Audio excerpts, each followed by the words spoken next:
Welcome aboard, friends. You're now tuned into Ben 10 What If. We're super excited to share today's story with you. What if Ben Tennyson at age 6 fell into DC Universe and Superman trained him as Kryptonian alien hero? If you enjoy what we do here, the best way to support us is by liking, commenting, and subscribing. We read every comment. Ready? Let's go. Chapter 1, Falling Through Worlds. The green light swallowed everything. 1 second, 6-year-old Ben Tennyson was chasing fireflies at the edge of the campsite where Grandpa Max was setting up the rust bucket for the night, and the next, a flash brighter than anything he'd ever seen blinded him completely. "Grandpa!" Ben screamed, his small voice lost in the roar of energy surrounding him. His feet left the ground, his stomach dropping like he was on the world's scariest roller coaster. The sensation of falling went on and on, wind rushing past his ears, his body tumbling through something that felt bigger than the sky. Then came the watch. Ben barely saw it through the green haze, a strange metal device shooting straight toward his face. He threw up his hands to protect himself, and the thing latched onto his wrist with a snap. Pain shot up his arm as metal prongs dug into his skin, making him cry out. And just like that, the green light vanished. Ben slammed into hard concrete, the impact knocking the wind from his lungs. His eyes snapped open to a world that definitely wasn't the campground. Towering buildings stretched toward the sky like mountains made of glass and steel. Cars honked, people shouted, and everything felt wrong, too bright, too loud, too much. "Grandpa?" Ben called out, his voice small and shaky as he pushed himself up. "Gwen?" Nobody answered. People rushed past on the sidewalk, most not even glancing at the small boy sitting dazed on the pavement. Those who did look quickly averted their eyes, hurrying along as if pretending not to see him would make the problem go away. Ben stared at the strange watch now fused to his wrist, black and white with an hourglass symbol glowing green in the center. He tugged at it, but it wouldn't budge. Get it off," he whimpered, panic rising in his chest. The device suddenly lit up, the face popping up with a mechanical whir. Ben yelped and scrambled backward, bumping into the legs of strangers who muttered complaints and stepped around him. The center of the watch displayed silhouettes of weird creatures Ben had never seen before. Before he could process what was happening, his finger accidentally pressed down on the dial. The transformation hit like a lightning bolt. Ben's bones stretched and shifted, his skin hardening into something that felt like rocks scraping against each other. Fire erupted in his veins, and he screamed, except it wasn't his voice anymore. "What's happening to me?" The voice that bellowed from his throat was deep and gravelly, nothing like his own. People were definitely noticing now, screaming and running as Ben, no longer a small boy but a massive creature made of living flame and rock, staggered into the street. Cars swerved to avoid him, one crashing into a fire hydrant that burst, shooting water into the air. "Help!" Ben shouted, his new form's voice booming across the street. "I don't know what's happening." The water from the hydrant hit his flaming body, creating a massive cloud of steam. Ben felt the strange heat inside him diminishing, panic taking its place. He stumbled backward, his massive feet crushing a newspaper stand. "Sorry," he cried, trying to help but only making things worse as his flaming hands set the scattered papers ablaze. Police sirens wailed in the distance. Ben looked down at his transformed body, fire flickering between cracks in his rocky skin.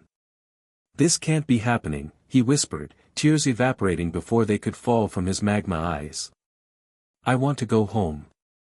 I want to go back to normal." The chaos around him intensified, people screaming, police cars screeching to a halt at both ends of the street, officers drawing weapons. "Stay where you are," one officer shouted through a bullhorn. "Do not move." "But I didn't do anything wrong."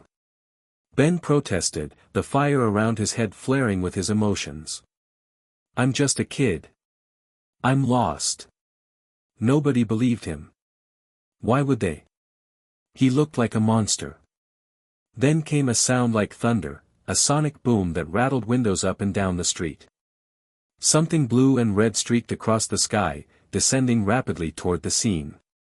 Ben looked up, squinting through the flames surrounding his head, and for the first time since arriving in this strange place, felt a flicker of hope. Because everyone stopped running. Everyone stopped screaming. Even the police lowered their weapons slightly. A man hovered in the air above them all, a red cape billowing behind him, a symbol like an S emblazoned on his chest. His arms were crossed, his expression stern but not frightening as he surveyed the situation. Superman, someone in the crowd gasped. Ben had never heard of Superman, but the way everyone reacted told him this was someone important. Someone powerful. Please, Ben called up to the floating man, his rocky hands raised in surrender. I don't know what's going on. I don't know how to change back. Superman descended slowly, landing on the street a few yards away from Ben. Up close, the man was even more impressive, tall and solid like a mountain, but with kind eyes that studied Ben carefully. You're scared, Superman said, his voice strong but gentle. I can hear your heartbeat racing. You can hear my heart? Ben asked, momentarily distracted from his panic. Superman nodded, taking a cautious step closer. I have many abilities. And I can tell you're not attacking these people on purpose. He gestured to the watch symbol visible on Ben's chest. That device, is it controlling you? Ben shook his massive head, sending tiny embers flying. It's stuck on my wrist. Or it was before this happened. He looked down at his transformed body. I'm supposed to be a kid. I'm 6. Superman's eyes widened slightly, then narrowed in concentration. He seemed to be looking through Ben, his gaze intense. I believe you, he finally said. There's a human cellular structure beneath this form, compressed and transformed. And that device. He pointed to the symbol on Ben's chest. It contains technology I've seen before. Some of it's Kryptonian. KRYP what? Ben asked, then suddenly doubled over as the watch symbol on his chest started beeping. What's happening now? Stay calm, Superman instructed, stepping closer despite the heat radiating from Ben's body.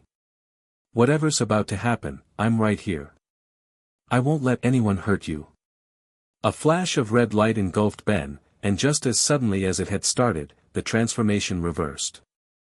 The massive rock creature disappeared, leaving only a small, trembling 6-year-old boy standing in a slightly singed t-shirt and jeans, tears streaming down his face.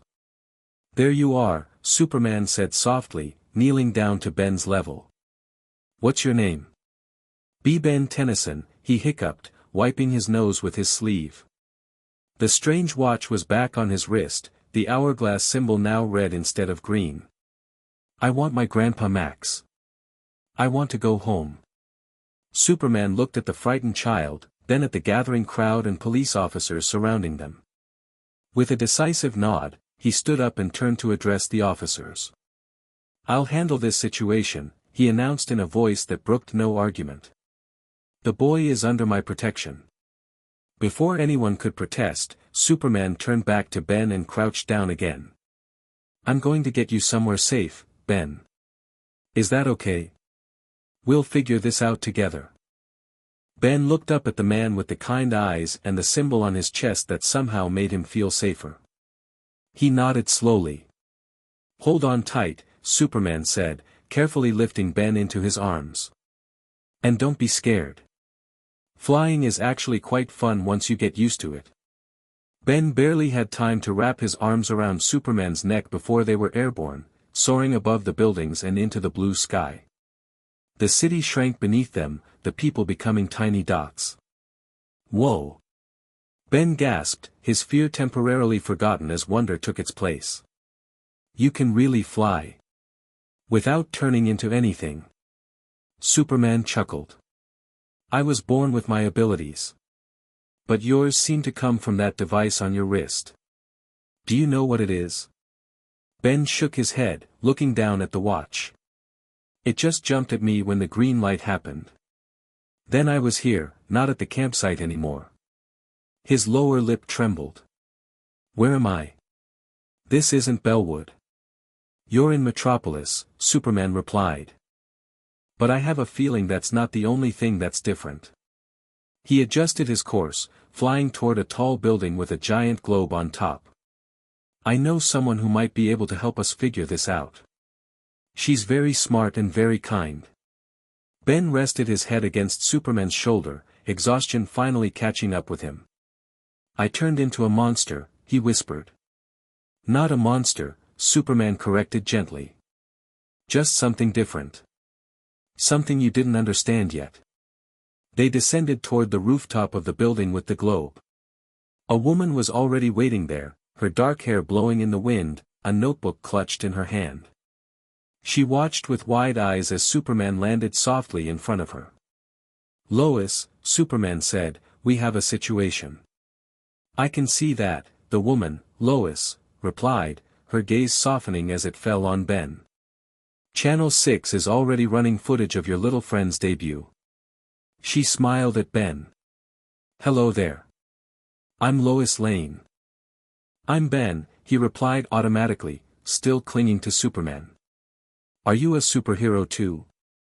Lois laughed. Just a reporter. But I've been told I'm pretty super at that. She looked at Superman questioningly. What's going on? Who is he? That's what we need to figure out, Superman said. Somewhere private. I think he might be from elsewhere. And that device on his wrist contains Kryptonian technology. Lois's eyebrows shot up. Your office or mine? She asked, all business now. Mine, Superman decided.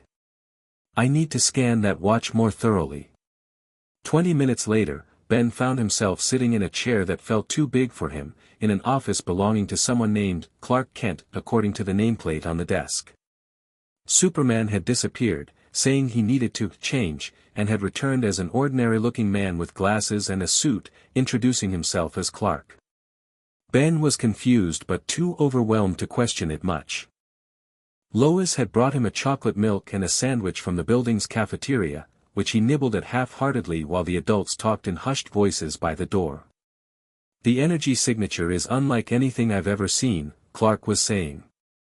It's not just Kryptonian, it's combined with at least a dozen other alien technologies. And the dimensional displacement readings are off the charts. You think he's from another universe? Lois asked, glancing at Ben with concern. Clark nodded. The watch created some kind of temporary breach. I've asked John to look into similar energy signatures, but... He trailed off, shaking his head. Ben pretended not to hear them, focusing instead on the strange watch. The center was still red, and nothing happened when he tried twisting the dial. Maybe it needed to recharge or something. Ben. Clark said, approaching the desk. Can we talk about what happened? About where you're from? Ben looked up at the man who was somehow also Superman and nodded. I was camping with Grandpa Max and my cousin Gwen. We were on summer vacation, traveling in Grandpa's RV. And where was this campsite? Lois asked gently. Outside Bellwood, Ben replied.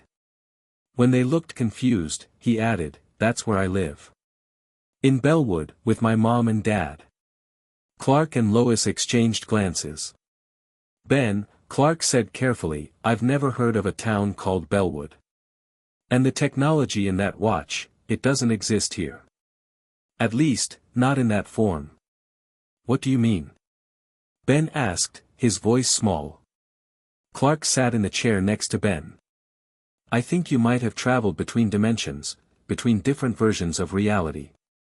In your world, there's a place called Bellwood, and your family, and whatever created that watch. In our world, there's Metropolis, and me, and... He gestured vaguely. Different things. Ben stared at him, uncomprehending. You mean? I'm not on Earth anymore. You are on Earth, Lois clarified quickly. Just, not your Earth. The full weight of what they were saying crashed down on Ben like a physical blow. He wasn't just lost in a strange city. He was lost in a whole other universe. But, but I have to go home. Ben cried, jumping to his feet. My mom and dad will be looking for me. Grandpa Max will be worried sick. We're going to try to help you, Clark promised, putting a reassuring hand on Ben's shoulder. I know people with amazing abilities and technology. If there's a way to get you home, we'll find it. How long will that take? Ben asked, wiping away tears with the back of his hand. Clark and Lois exchanged another look. We don't know yet, Lois admitted. It might take some time. Ben's lower lip quivered. Where will I stay? What will I do? Clark knelt down to Ben's eye level. I've been thinking about that. How would you feel about staying with me and Lois? Just until we figure things out. You live together? Ben asked, momentarily distracted. Lois smiled. We're married. Clark here is my husband when he's not flying around in a cape. Oh. Ben looked between them. Do you have any kids? No, Clark said softly. We don't. Ben considered this. These strangers were nice, and Clark was Superman, which was pretty cool. And it wasn't like he had anywhere else to go in this strange world. Okay, he finally said. But what about this? He held up his wrist with the watch. What if I turn into that fire monster again? Or something worse? That's another thing we need to figure out, Clark said. But I have a feeling that device chose you for a reason. And with the right training, you might be able to control it instead of it controlling you. You train me? Ben asked, eyes widening. Like a superhero? Clark smiled. Let's start with learning what that watch can do, and go from there. But yes, I'll help you. For the first time since arriving in this world, Ben felt a tiny spark of excitement cutting through his fear and homesickness. What do we tell people? Lois asked practically. He'll need school records, a background story. Clark thought for a moment. He can be my cousin's son from Kansas. Family emergency, they needed someone to take him in for a while. Benjamin Kent, Lois tested the name. Works for me. Tennyson, Ben corrected stubbornly. I'm still Ben Tennyson, even if I'm in the wrong universe. Clark nodded respectfully. Benjamin Tennyson it is. We'll make it work. That night, Ben found himself in Clark and Lois's apartment, a spacious place with big windows overlooking the city. They'd stopped to buy him clothes, pajamas, and a few toys, turning a home office into a makeshift bedroom. As Lois tucked him into bed, Ben couldn't hold back the tears any longer. Do you think my family knows I'm gone? He asked, his voice cracking. Do you think they're looking for me? Lois brushed his hair back from his forehead. I'm sure they are, sweetie. Your family sounds like they love you very much. What if I never see them again? Ben whispered, voicing his deepest fear. Clark is the most determined person I know, Lois said firmly. If there's a way to get you home, he'll find it. And until then, you're not alone, okay? You've got us. After Lois left, Ben lay awake, staring at the unfamiliar ceiling. He lifted his arm, examining the watch in the dim light coming through the window. Whatever this thing was, it had brought him here. Maybe it could take him home too. The next morning, Clark found Ben sitting cross-legged on the living room floor, intently studying the watch. Any luck figuring it out? Clark asked, setting a bowl of cereal in front of the boy. Ben shook his head. The button part popped up yesterday when I was scared, but now it won't do anything. He twisted the dial fruitlessly. I think it's broken. Clark sat down across from him, adjusting his glasses. May I? He asked, holding out his hand. Ben extended his arm, and Clark examined the watch without touching it. His eyes took on a strange intensity that Ben now recognized meant he was using some kind of supervision. Amazing, Clark murmured. The internal mechanisms are unlike anything I've seen. There's a power source at the core that's, well, it defies our physics. And it's definitely connected to your DNA now. My what? Ben asked around a mouthful of cereal. Your DNA, the stuff that makes you you, Clark explained. The watch has bonded with it. That's why it won't come off. Ben frowned. So I'm stuck with it forever. I don't know, Clark admitted. But I think it might be recharging. See how the symbol is still red? Yesterday it was green before you transformed. Ben poked at the hourglass symbol. So if it turns green again, I can become that fire monster. That, or something else, Clark said. I saw at least 10 different alien DNA signatures stored in there. 10 different aliens. Ben's eyes widened. Cool. Clark smiled at the boy's enthusiasm. Very cool. But also very powerful. And you know what they say about power. What do they say? Ben asked, genuinely curious. With great power comes great responsibility, Clark replied. It means having abilities others don't puts a special burden on you to use them wisely. Ben considered this, stirring his cereal thoughtfully. Is that why you're Superman? Because you have responsibilities? Exactly, Clark nodded. My powers let me help people in ways others can't. So I do. Even though it's hard sometimes? Ben asked perceptively. Clark looked surprised, then smiled. Even though it's hard sometimes. The watch suddenly beeped, the hourglass symbol turning from red to green. Ben jumped to his feet, nearly knocking over his cereal. It's working again, he exclaimed. Clark stood quickly. Let's take this somewhere with more space, he suggested. I know a place where you can safely try out your transformations without breaking anything or scaring anyone. An hour later, they arrived at a concealed entrance in the side of a mountain outside Metropolis. Clark, now dressed as Superman, pressed his hand against what looked like solid rock, and a hidden door slid open. Whoa, Ben breathed as they entered a massive cavern filled with technology he couldn't begin to understand. Is this your secret base? One of the Justice League's auxiliary training facilities, Superman explained. It's secure and monitored, so if anything goes wrong, we'll have backup. Justice League? Ben asked, trying to take everything in at once. A team of heroes I work with, Superman said, leading Ben to the center of a large, empty chamber. You'll meet some of them soon. But first, let's see what that watch can do. Ben looked down at the glowing green symbol. I'm kind of scared, he admitted. What if I can't change back again? The transformation reversed on its own last time, Superman reminded him. And I'm right here. Nothing bad will happen to you, I promise. Taking a deep breath, Ben pressed the button. The face popped up, displaying silhouettes of different creatures. He turned the dial, watching as each new form appeared. This one looks cool, he said, stopping on a sleek, speedy-looking silhouette. Before he could lose his nerve, Ben pressed down on the dial. The transformation was just as intense as the first time, but now that he was somewhat expecting it, Ben could focus through the disorientation. His body stretched and compressed, his skin turning blue and black, his feet transforming into wheel-like spheres. When it was over, Ben looked down at himself. I'm so fast, he exclaimed, his voice higher and raspier than normal. I can feel it.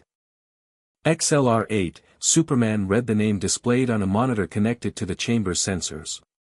Kinocellarian DNA. Capable of speeds approaching Mach 3. That's fast, right? Ben asked, vibrating with energy. Superman smiled. Very fast. Want to try it out? Ben didn't need to be asked twice. He took off, zooming around the perimeter of the chamber, a blur of blue and black. The sensation was incredible, the world seemed to slow down around him, giving him time to observe details he'd never normally notice. This is awesome. Ben shouted, his voice echoing as he ran loops around Superman, who tracked his movement with ease. Try to stop precisely at that mark, Superman suggested, pointing to a spot on the floor. Ben attempted to brake but overshot by about 20 feet, tumbling into a roll before coming to a stop against the far wall. "Ow," he groaned, rubbing his head. "That's harder than it looks." "Control takes practice," Superman said, helping him up. "Speed without precision isn't very useful." For the next hour, Superman guided Ben through basic exercises with his XLR-8 form, starting, stopping, turning, maintaining consistent speeds. By the time the watch started beeping again, signaling the end of the transformation, Ben had made significant progress.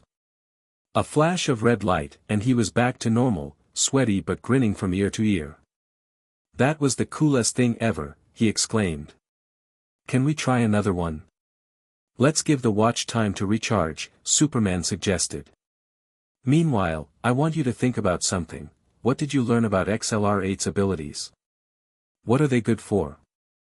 Ben scrunched up his face in concentration. "He's super fast. Good for getting places quickly. And he remembered the exercises, good for rescuing people from danger, maybe?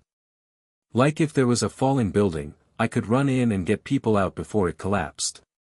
Superman nodded approvingly. "Exactly.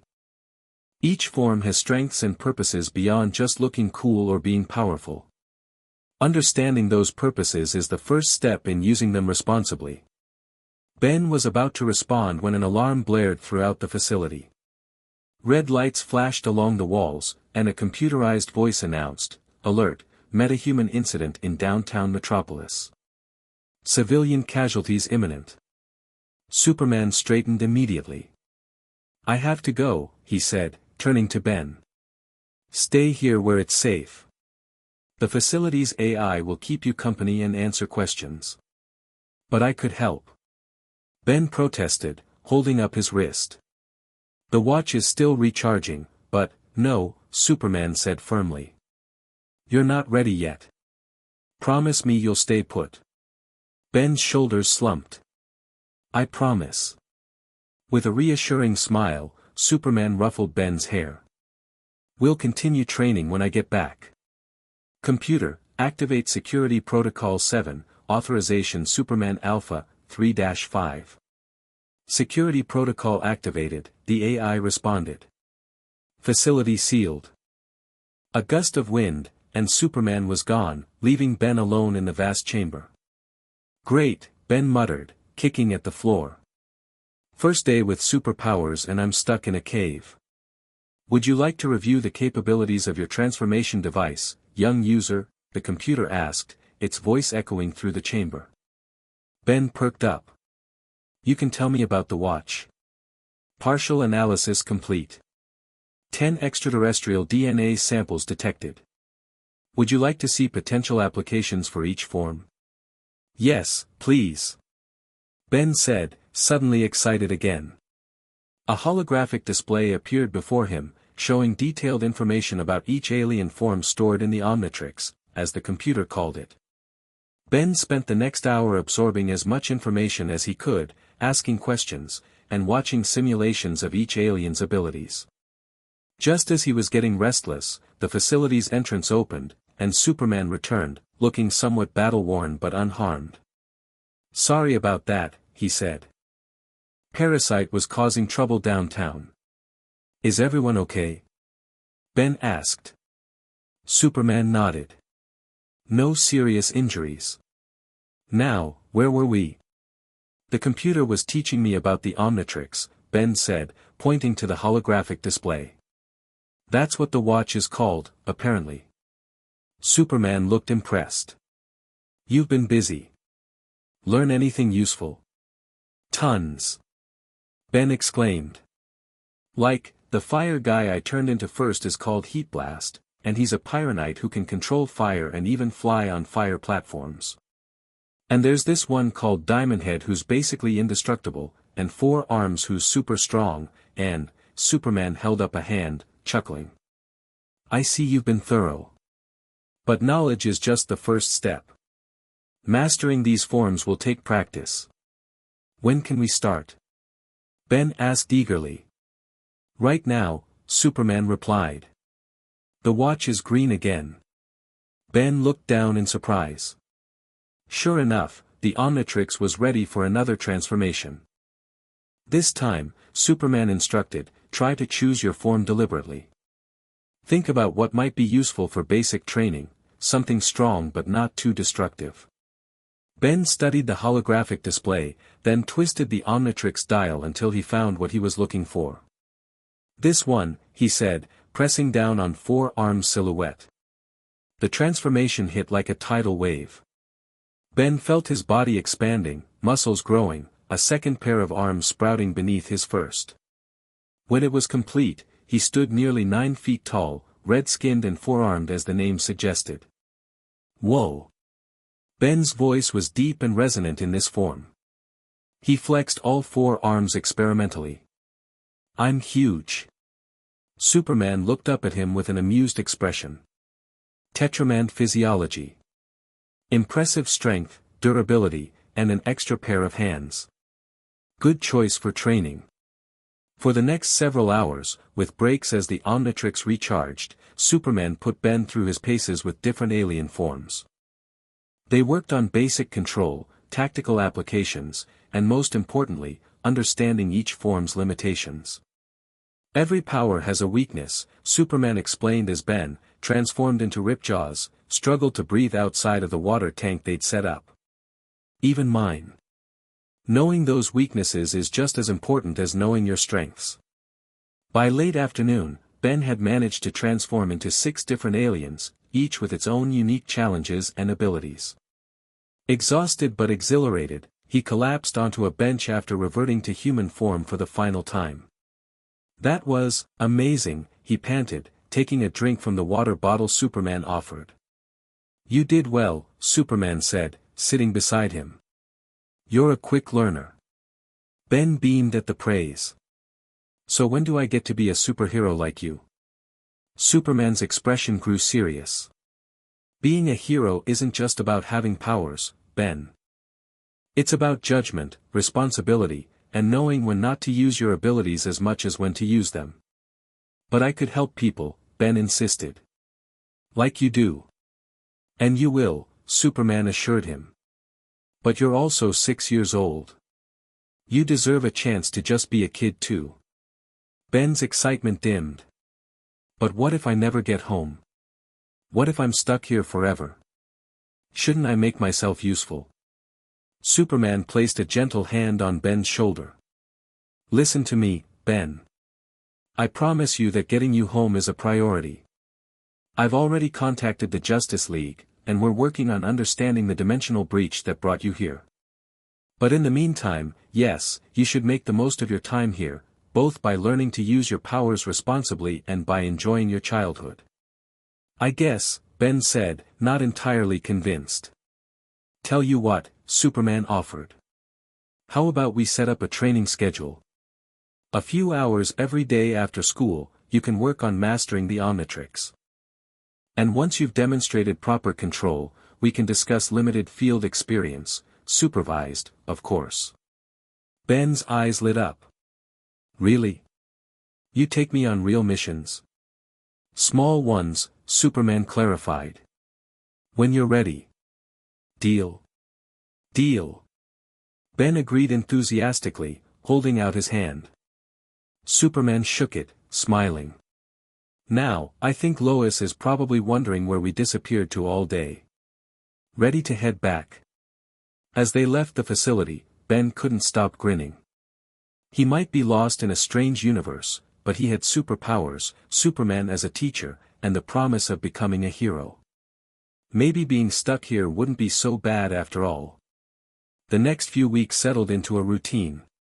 Clark and Lois enrolled Ben in Metropolis Elementary School under the name Benjamin Tennyson Kent, claiming he was Clark's cousin's son staying with them temporarily. While Clark was at work at the Daily Planet and Lois was investigating stories, Ben attended classes, trying to adjust to a new school in a new universe. It wasn't easy. Everything was slightly different from what he was used to. The history lessons mentioned cities and events Ben had never heard of, the math used different examples, and worst of all, none of the kids knew any of the same TV shows or video games he did. You've never heard of sumo slammers? Ben asked incredulously during his first lunch period, earning blank stares from the other first graders. Is that like warriors? One boy asked. Or BattleBots Extreme, suggested another. Ben sighed. Never mind.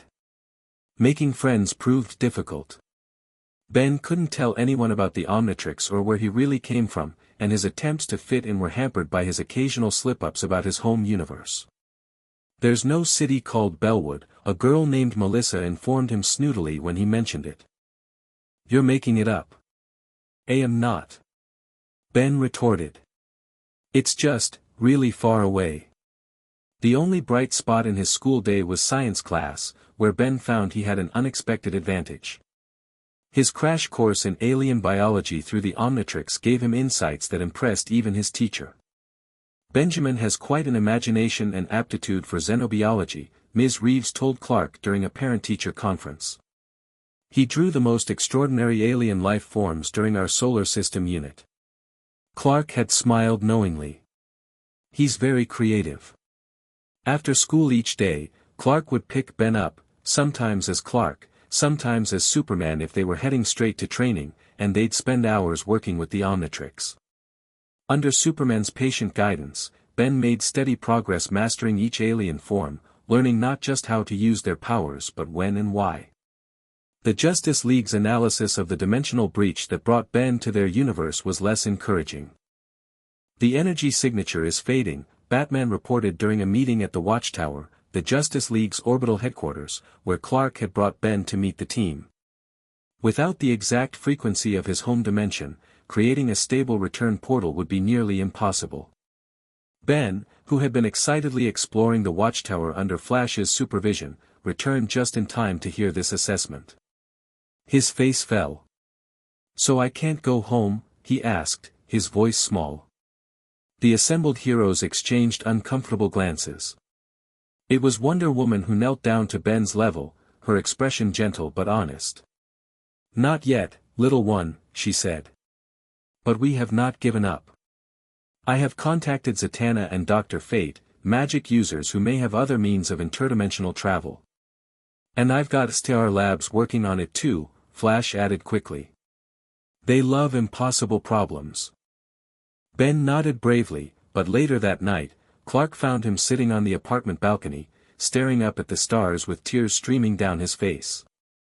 Hey, Clark said softly, sitting beside him. Rough day. Ben wiped his eyes with his sleeve. I miss my mom and dad, he whispered. And Grandpa Max. And even stupid Gwen.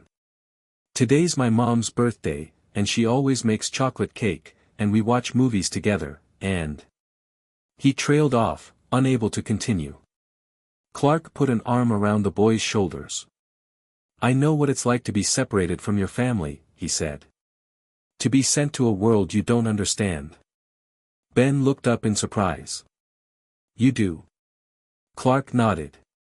I was born on a planet called Krypton. My parents sent me to Earth just before Krypton was destroyed. I was just a baby, I don't even remember them. The Kents, my Earth parents, found me and raised me as their own. So you're an alien too? Ben asked, fascinated despite his sadness. I am, Clark confirmed. That's how I have my powers. Kryptonians have special abilities under Earth's yellow sun. Ben was quiet for a moment, processing this. Do you ever wish you could go back? To Krypton, I mean. Often, Clark admitted. But Krypton is gone. Your world isn't. And we haven't given up on finding a way to get you back there. But what if you can't? Ben asked, voicing the fear that had been growing inside him. Clark looked at him steadily. Then you'll always have a home here with us, for as long as you need it. You're not alone, Ben. Not ever. Ben leaned against Clark's side, taking comfort in the man's solid presence. I want to do something, he said after a while. Something to help people, like you do. Even if I am just a kid. Clark considered this. You've been making excellent progress with your training. Maybe it's time for a small test run. Ben perked up immediately. A real mission? A controlled situation, Clark clarified. Something simple but meaningful. Let me think about it. The opportunity came sooner than expected. The very next day, as Clark and Ben were training with Diamond Head's crystal-forming abilities, an alert came through from the Metropolis Fire Department. Apartment fire in Suicide Slum, the dispatch reported. Building partially collapsed, residents trapped on upper floors. Fire suppression systems failing. Clark transformed instantly into Superman, then looked at Ben, who was still in Diamond Head form, crystalline eyes wide with anticipation. This could be your test run, Superman said. Fire and rescue, controlled environment, clear objective. I'm ready. Ben said, pounding his crystal fists together.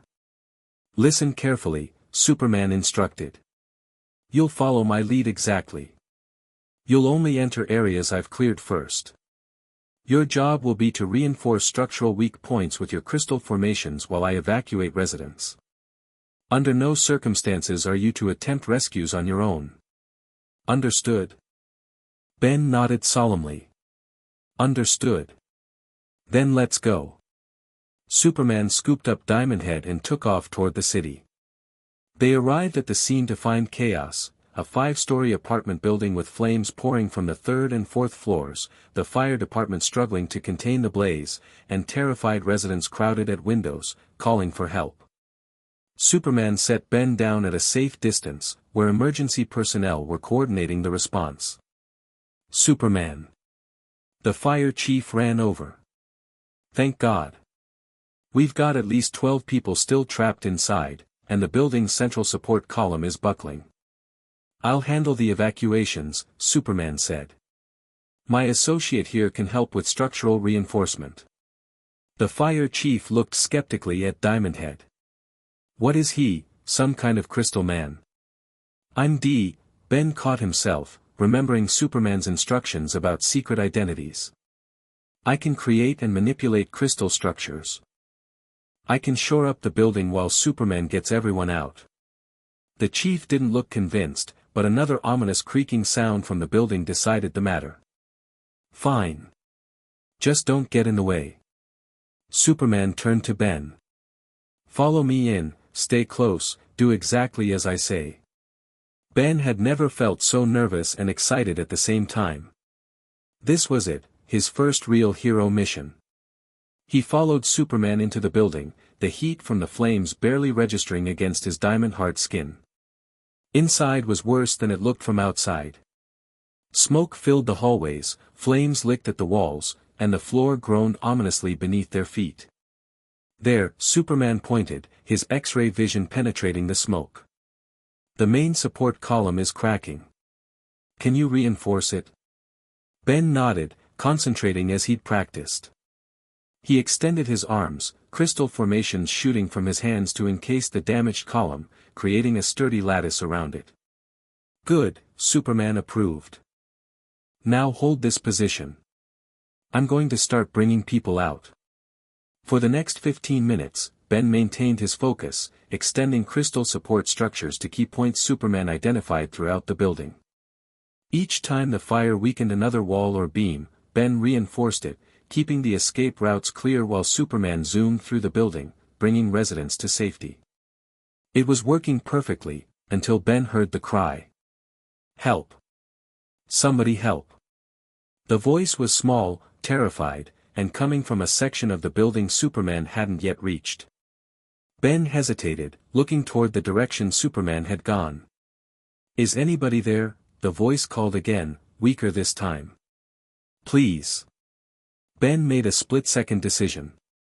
He could reach the voice faster than he could find Superman and bring him back. He'd just take a quick look, maybe create a safe path for whoever it was. Following the sound, Ben made his way down a smoke-filled corridor to a partially collapsed apartment.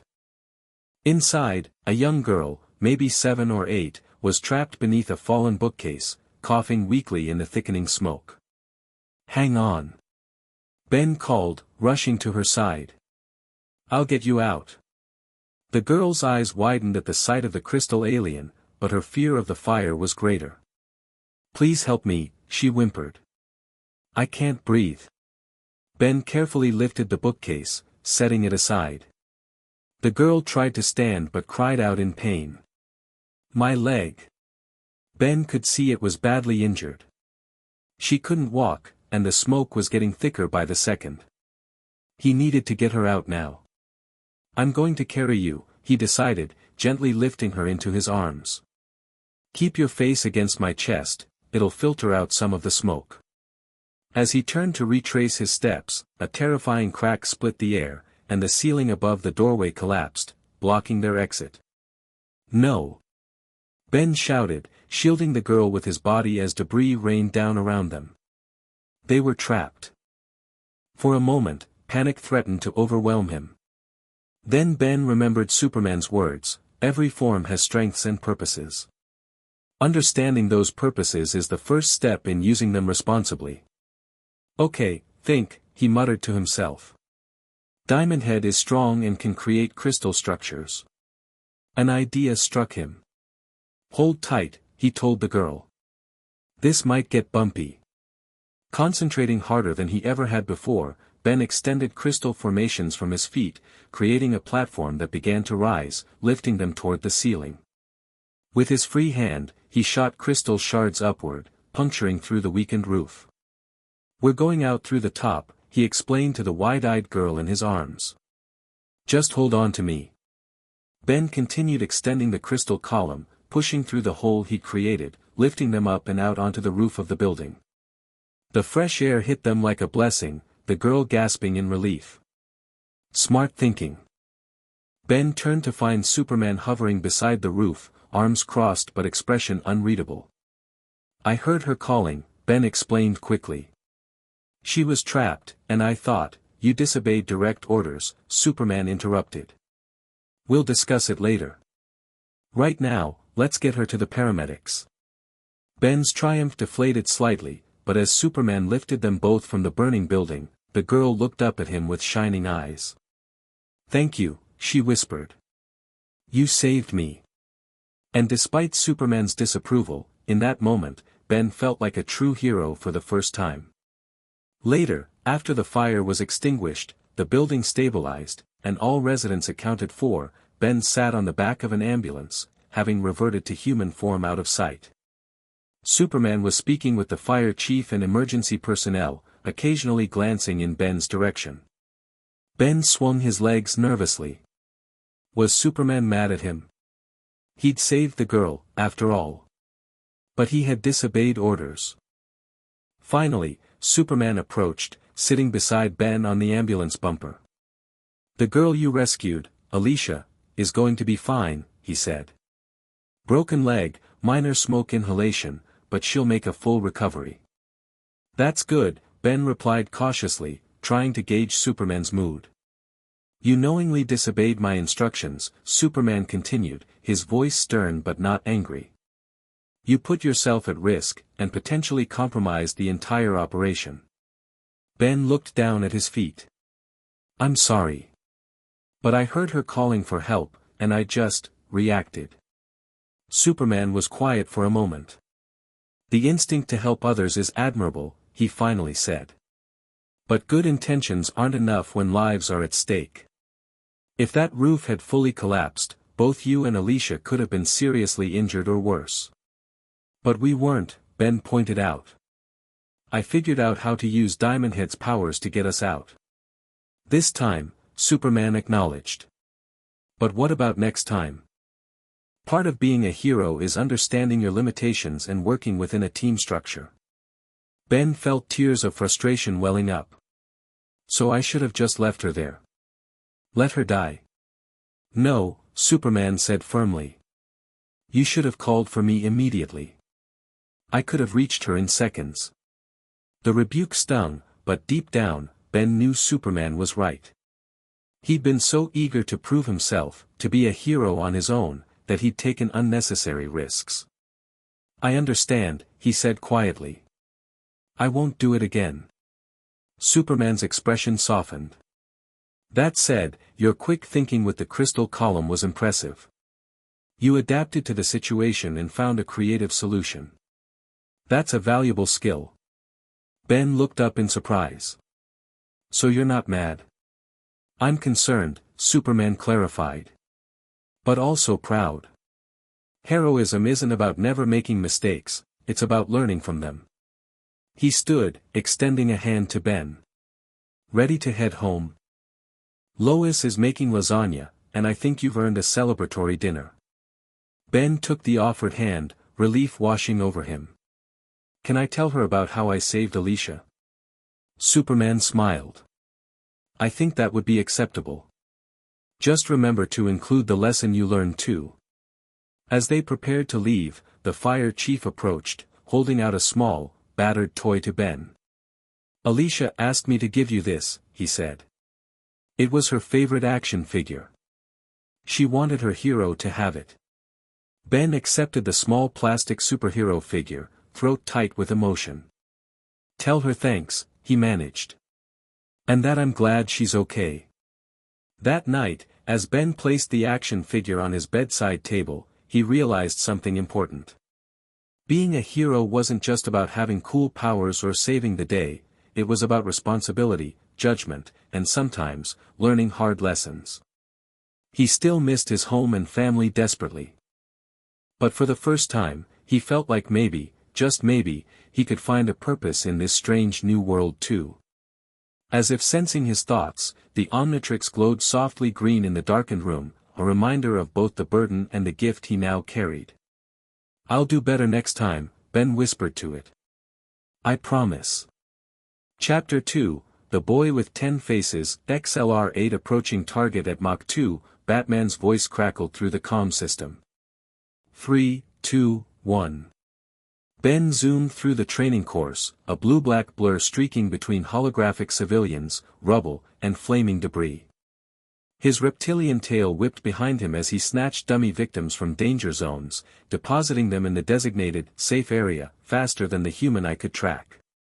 Final civilian secured, Ben reported, skidding to a halt beside Batman. The dark-clad hero stood impassively, cowl hiding any expression as he tapped at a holographic display. 42 seconds, Batman announced. 3 seconds faster than last week. Ben pumped his XLR-8 fist in the air. Yes. New personal record. Don't celebrate yet. Batman's gravelly voice cut through Ben's excitement. You still missed the pressure plate trigger on the west quadrant. In a real scenario, that building would have collapsed. The Omnitrix symbol on Ben's chest beeped red, and in a flash, the 8-year-old boy replaced the speedy alien, his triumphant expression fading. Seriously? I thought I got everything. Observation is just as important as speed. Batman pulled up the replay footage, showing where XLR-8 had rushed past a barely visible trigger without neutralizing it. Your speed makes you cocky. Slow down enough to see what you're dealing with. Ben sighed, pushing sweaty brown hair from his forehead. 2 years of training with the Justice League had taught him that Batman never sugarcoated anything. One more run? Ben asked hopefully. Batman shook his head. Clark's picking you up in 15 minutes. School night. Ugh, school. Ben made a face. Why do I need to learn Earth science when I can literally transform into aliens from 10 different planets?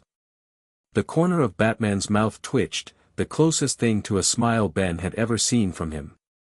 Because Ben Tennyson Kent needs to maintain his cover as a normal third grader. Normal. Ben snorted, looking down at the Omnitrix. After 2 years, the alien device had become as familiar as his own hand. Yeah, right. Batman closed the training program. Go shower and change. And Ben, yeah. Ben looked up at his intimidating mentor. Good work today. The strategic combination of Diamond Head's barriers with XLR-8's evacuation technique was innovative. Coming from Batman, this was practically gushing praise. Ben beamed all the way to the locker room. How was training? Clark asked, adjusting his glasses as Ben climbed into the car outside the disguised Justice League facility. Batman says I'm getting faster, Ben replied, buckling his seatbelt. But he also says I'm too cocky. Clark chuckled. That sounds like Bruce. He pushes you because he sees potential. I know. Ben fidgeted with the Omnitrix, which now looked like an ordinary digital watch to casual observers thanks to a modification Batman had designed. Clark. When can I go on another real mission? Clark's hands tightened slightly on the steering wheel. We've talked about this, Ben. Training missions and controlled scenarios are one thing. But real field work. I'm 8 now. Ben protested. I've mastered all 10 aliens. I've been training for 2 years. And in superhero years, you're still a rookie, Clark replied gently. Remember the apartment fire when you first arrived? Ben slumped in his seat. The first rescue mission was a story Clark brought up whenever Ben pushed about field work. That was different. I didn't know what I was doing then. Exactly. And there's still so much to learn. Clark glanced at Ben's disappointed expression and softened. Tell you what, there's a league meeting tomorrow about strange weather patterns in the Midwest. If you promise to just observe, you can attend. Ben perked up immediately. Really? The whole league will be there? Most of them, Clark confirmed. Maybe even Hal, if he's back from OA. Sweet. Ben pumped his fist. Green Lantern space stories were his absolute favorite. I promise I'll just watch. Scout's honor. You're not a scout, Clark pointed out with a smile. Superhero's honor, then, Ben amended. Way better than Scout's honor anyway. Clark laughed, ruffling Ben's hair. Let's get home. Lois is making that pasta you like, and she wants to hear about your science project. Ben groaned. She's just going to correct my grammar again. She's a journalist. It's what she does. As they drove through Metropolis, Ben pressed his face against the window, watching the gleaming skyscrapers catch the setting sun. After 2 years, the city felt almost like home. Almost. He still thought about his real home every day, his parents, Grandpa Max, even his annoying cousin Gwen. The Justice League had tried everything to find a way back to his dimension, but the energy signature of the original breach had faded completely. Dr. Fate had sensed echoes of Ben's home universe but couldn't establish a stable connection. Zatanna's locator spells consistently failed. Even Cyborg's boom tube technology couldn't lock onto the right frequency. Ben had gradually accepted the possibility that he might be stuck in this world permanently. It hurt less than it used to, especially with Clark and Lois treating him like family, and the Justice League becoming a weird extended group of super aunts and super uncles. And then there was the Omnitrix.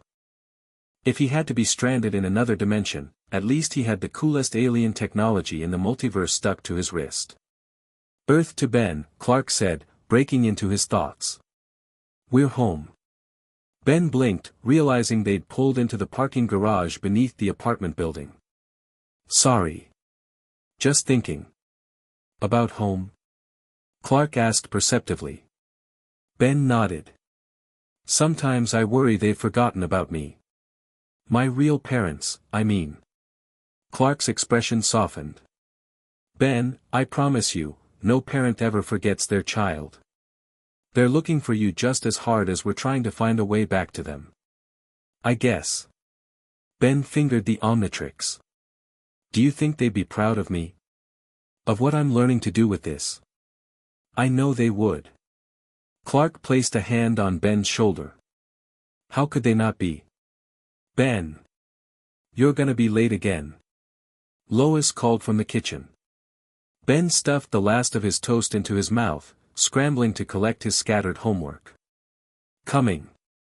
8 months after his dimensional displacement, Lois had officially become Mom in Ben's vocabulary, her choice, not his.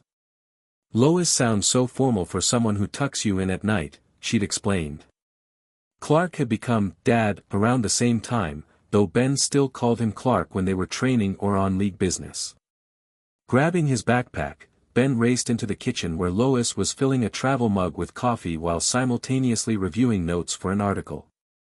Lunch is in the fridge, permission slip is signed in the blue folder, and for the love of God, please don't transform at school again, she rattled off without looking up.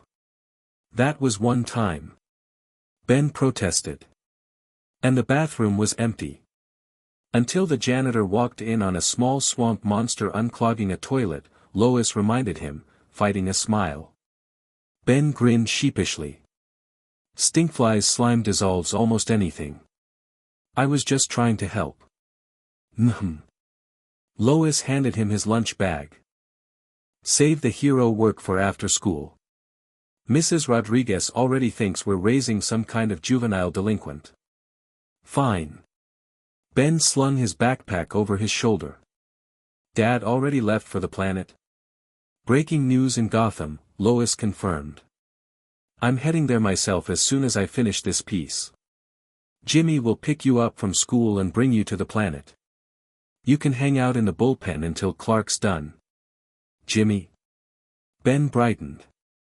Jimmy Olsen, Clark's photographer colleague, was one of the few normal humans Ben actually enjoyed hanging out with.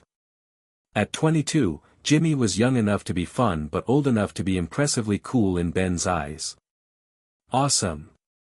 Lois checked her watch. Bus. Now. Go.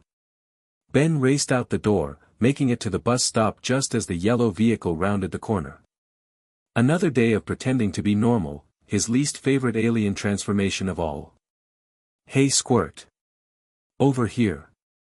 Ben spotted Jimmy waving from his red convertible outside the school gates, earning envious stares from his classmates. He jogged over, bumping fists with the freckle-faced photographer. Sweet ride, Ben commented, tossing his backpack into the back seat. Is this new? Just picked her up last week, Jimmy patted the dashboard proudly. Got a bonus for that Superman exclusive during the Intergang bust.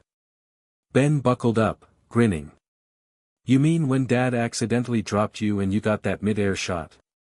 Hey, I calculated that fall perfectly, Jimmy protested with a laugh. Timing is everything in photography. As they pulled away from the school, Jimmy lowered his voice conspiratorially. So, any cool alien action lately? Turn into anything awesome? Jimmy was one of the few people outside the Justice League who knew Ben's secret. He discovered it by accident a year ago when he walked in on Ben transforming in the Daily Planet supply closet during a minor earthquake. Instead of freaking out, Jimmy had simply whispered, "Dude, that is the coolest thing I've ever seen," and they've been tight ever since. Batman's been having me work on speed-strength combinations, Ben replied. Like using XLR8 to build momentum and then switching to 4 arms mid-attack. Man, I wish I could get pics of that for my personal collection, Jimmy sighed. The big guy would have my head though. Dad's pretty serious about the whole secret identity thing, Ben agreed. Even though technically the aliens are my secret identity, not me. Jimmy turned onto the main boulevard leading to the Daily Planet building. Speaking of secrets, you hear about the crazy weather patterns? That's what everyone's talking about at the office. Ben perked up. What kind of patterns? Localized storms appearing out of nowhere, lightning strikes without clouds, snow in August, all centered around specific facilities. Jimmy tapped his fingers on the steering wheel. Lois thinks someone's weaponizing weather. My money's on that weather wizard guy Superman put away last year. He escaped. Ben asked, immediately thinking of the league meeting scheduled for that evening. Last week. Very hush-hush, but you know me, I hear things. Jimmy waggled his eyebrows dramatically.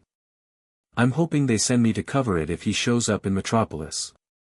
Ben was about to respond when something caught his eye, a sleek black limousine with tinted windows following at a discreet distance. He frowned, watching it maintain the same gap between them despite Jimmy's lane changes. Hey Jimmy, he said casually. Don't look now, but I think that limo's following us. Jimmy's eyes flicked to the rearview mirror. The LexCorp one. They're probably just heading to their headquarters. We're on the same route. LexCorp. Ben tensed at the name.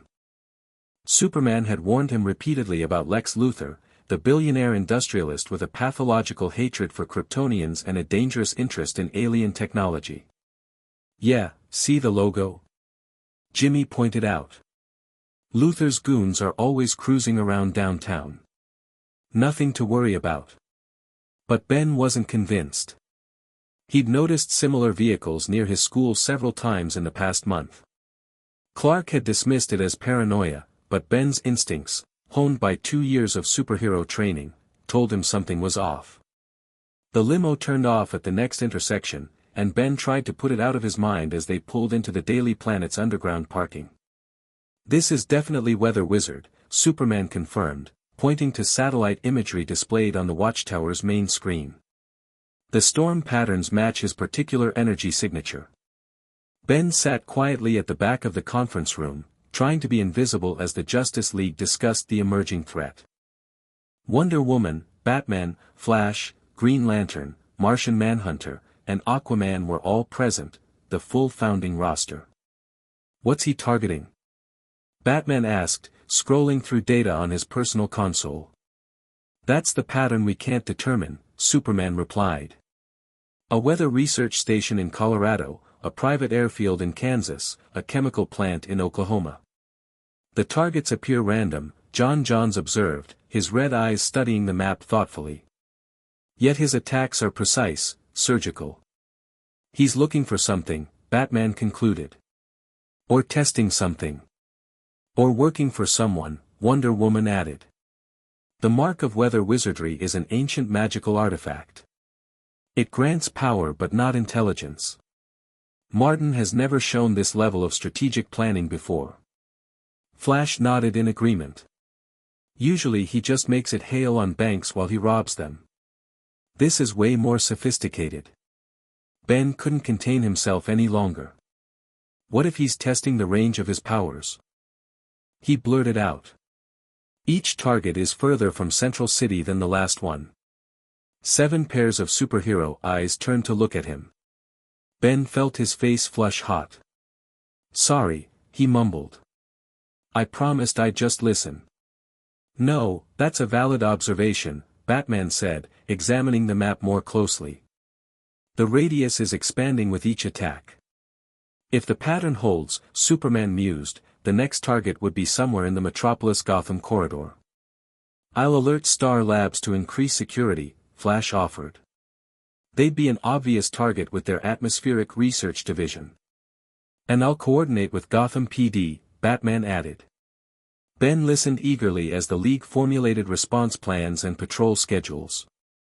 This was the part he loved, seeing how the world's greatest heroes work together, strategizing and preparing for threats. What about Ben? Wonder Woman asked suddenly, glancing at the boy. If Weather Wizard attacks Metropolis, should we consider evacuation protocols? I can help. Ben said immediately. Heat blast can generate countervailing thermal updrafts to disrupt storm formations. I've been practicing with John. Out of the question, Batman stated flatly. Weather Wizard's lightning strikes exceed 1 billion volts. Even your heat blast form would be vulnerable. Ben stays clear of this one, Superman agreed. School and home only until Weather Wizard is contained. Ben slumped in his chair, disappointed but not surprised. Despite all his training, the League still treated him like a kid, which, okay, he technically was. But a kid with 10 superpowered alien forms. After the meeting, as the heroes dispersed to their assignments, Green Lantern hung back to chat with Ben. Tough break, kid, Hal Jordan said, ruffling Ben's hair. But hey, I brought you something from my last trip to OA. He handed Ben a small crystalline object that glowed with internal green light. It's a cosmic compendium, basically an intergalactic encyclopedia. Thought you might want to learn more about the species in your watch. Ben's eyes widened as he turned the device over in his hands. Whoa! Does it have information on all my aliens? And about 1 billion others, Hal confirmed with a grin. Just don't let it access Earth's internet. Last time that happened to a compendium, it developed sentience and tried to catalog humans by alphabetizing their organs. Ben couldn't tell if Hal was joking, but he nodded seriously anyway. Thanks, Hal. This is awesome. Just doing my part for intergalactic education, the Green Lantern replied with a wink. Maybe next time I go off-world, I can convince the big guy to let you tag along. The Guardians would flip out over that watch of yours. Ben's excitement at this prospect was interrupted by Superman's return. Ready to head home, Ben? Clark asked, pointedly looking at the cosmic compendium. What's that? Educational materials, Hal answered smoothly. For the future hero of Earth. Nothing dangerous. Probably. Superman raised an eyebrow but didn't comment further. We should go. School night. Ben sighed at the familiar refrain but tucked the compendium into his pocket. At least he had some new alien homework to distract him from being benched again. The next morning, Ben sat on the edge of his bed, consulting the cosmic compendium while cycling through the Omnitrix's alien selection interface. Pyronites, he read aloud as the holographic display showed Heatblast's DNA profile. Native to the star Pyros. Temperature generation exceeding 1000 degrees Celsius. Weaknesses include water immersion and extreme cold. He switched to another alien. Petrosapiens. Diamond head species. Crystalline molecular structure allows for regeneration and weapon formation. Sonic vibrations can cause structural integrity failure. For 2 years, Ben had been using these forms based on instinct and training, but the compendium offered deeper insights into their biological functions and evolutionary purposes. It was fascinating, and potentially crucial for maximizing their abilities. Ben. Breakfast. Lois called from the kitchen. Coming. He quickly hid the compendium under his pillow and headed out. Clark was already at the table, coffee in one hand, Daily Planet spread before him. The headline caught Ben's attention immediately: Freak Storm ravages Star Labs facility. He struck again. Ben asked, sliding into his chair. Clark nodded grimly. Last night. Flash and I responded, but Weather Wizard was already gone. He's getting faster, more precise. Was anyone hurt? Lois asked, setting a plate of pancakes in front of Ben. Minimal injuries, thankfully. But he made off with experimental atmospheric regulators, technology that could amplify his powers significantly. Ben stabbed at his pancakes thoughtfully. What if he's building something? Each place he's hit had weather tech or chemicals that could be combined into a bigger weather machine. Clark looked at Ben with surprise. That's actually a plausible theory. I do occasionally pay attention in science class, Ben said with a grin. Plus, that's exactly what a villain would do in Sumo Slammers. Lois rolled her eyes. Great, our national security now depends on cartoon logic. I'll run it by Batman, Clark said, checking his watch. I need to head out, Perry wants coverage of the cleanup effort. He kissed Lois quickly, then ruffled Ben's hair. Straight to school and straight home afterward, understood? Weather Wizard is unpredictable. Yes, sir, Ben saluted sarcastically. Just a normal kid doing normal kid things. After Clark left, Lois sat down across from Ben with her own coffee. I know it's frustrating, she said perceptively. Being kept on the sidelines. Ben shrugged, pushing pancake pieces around his plate. I get it. I'm just a kid. A kid with an alien superwatch and 2 years of Justice League training, Lois pointed out. But Clark's protective instincts run deep. He couldn't save his home world, it makes him extra cautious with the people he loves. Ben looked up, surprised by her candor. I hadn't thought of it that way. Just be patient, Lois advised, standing to clear her plate. Your time will come. Probably sooner than any of us would like.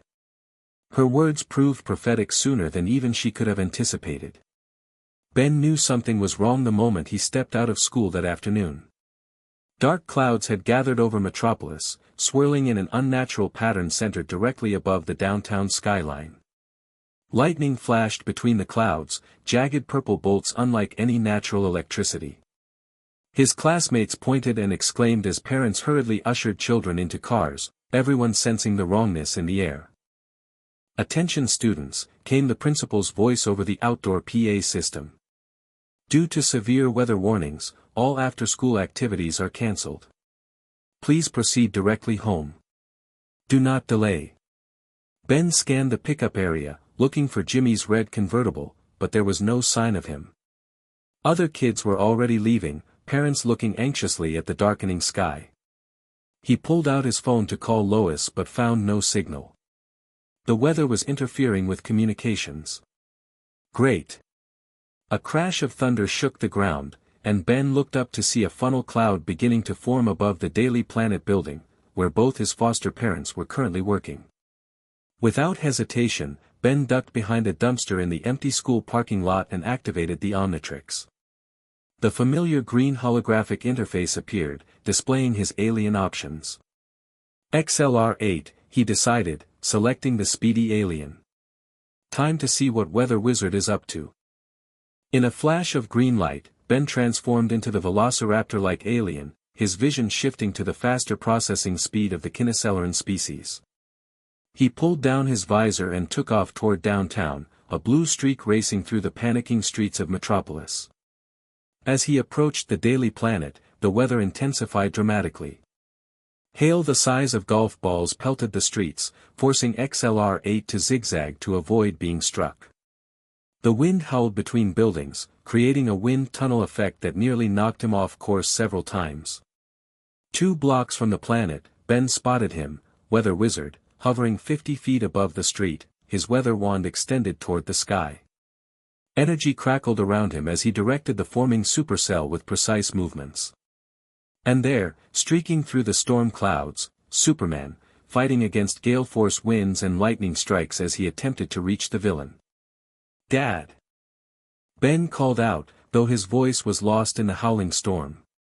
A bolt of purple lightning struck Superman mid-flight, sending him crashing into the side of a building. He recovered quickly, but Ben could see something was wrong. The lightning had affected him more severely than it should have. Ben skidded to a halt, assessing the situation. The Omnitrix symbol on his chest began to flash red. He didn't have much time left in this form. He needed to make a strategic decision. The Daily Planet building was directly in the center of the forming supercell. If the tornado fully formed, it could tear the entire structure apart, endangering everyone inside, including Lois. Superman was engaging Weather Wizard again, but the villain seemed to anticipate his moves, striking him repeatedly with the strange purple lightning that seemed to actually hurt the Man of Steel. "That's not normal lightning," Ben muttered to himself. "It must be magically enhanced somehow." The Omnitrix gave its final warning beep, and Ben quickly ducked into an alley as the transformation reversed, leaving him human again. He examined the watch, still in recharge mode, the dial red instead of green. Come on, he urged, shaking his wrist as if that would speed up the recharging process. Through the alley opening, he could see the battle intensifying above. Superman was taking a beating, the magical lightning clearly draining his strength with each hit. The ground shook as cars and debris began to lift into the air, caught in the intensifying vortex. People screamed, running for cover as windows shattered from the pressure changes. Ben knew he should find shelter, follow Superman's instructions to stay safe. But his family was in danger, and Superman needed help against an opponent whose magical attacks were circumventing his usual invulnerability. The Omnitrix beeped, the hourglass symbol turning green again. Ben didn't hesitate, he activated it immediately, this time selecting Heat Blast. The transformation enveloped him in fire as his body changed to living magma contained within a humanoid rock form. Heat radiated from him, instantly evaporating the rain and hail that had begun to fall in the alley. "Time to fight fire with fire," Heat Blast declared, flames intensifying around his hands. Or in this case, fire with weather. He stepped out of the alley, aiming his palms at the ground. With a burst of concentrated flame, Heat Blast propelled himself into the air, creating a platform of fire beneath his feet that lifted him toward the aerial battle.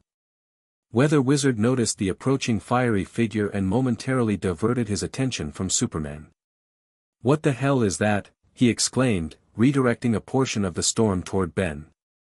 A torrent of rain and hail shot toward Heat Blast, who countered by intensifying his body temperature, creating a superheated zone around himself that turned the precipitation to steam before it could reach him. "Ben!" Superman shouted, spotting his ward rising through the storm. "Get back to the ground. Now. You need help." Heat Blast called back, continuing his ascent. "That lightning is magical, I can see the energy signature with Heat Blast's infrared vision." Weather Wizard laughed, an ugly sound that carried over the storm's roar.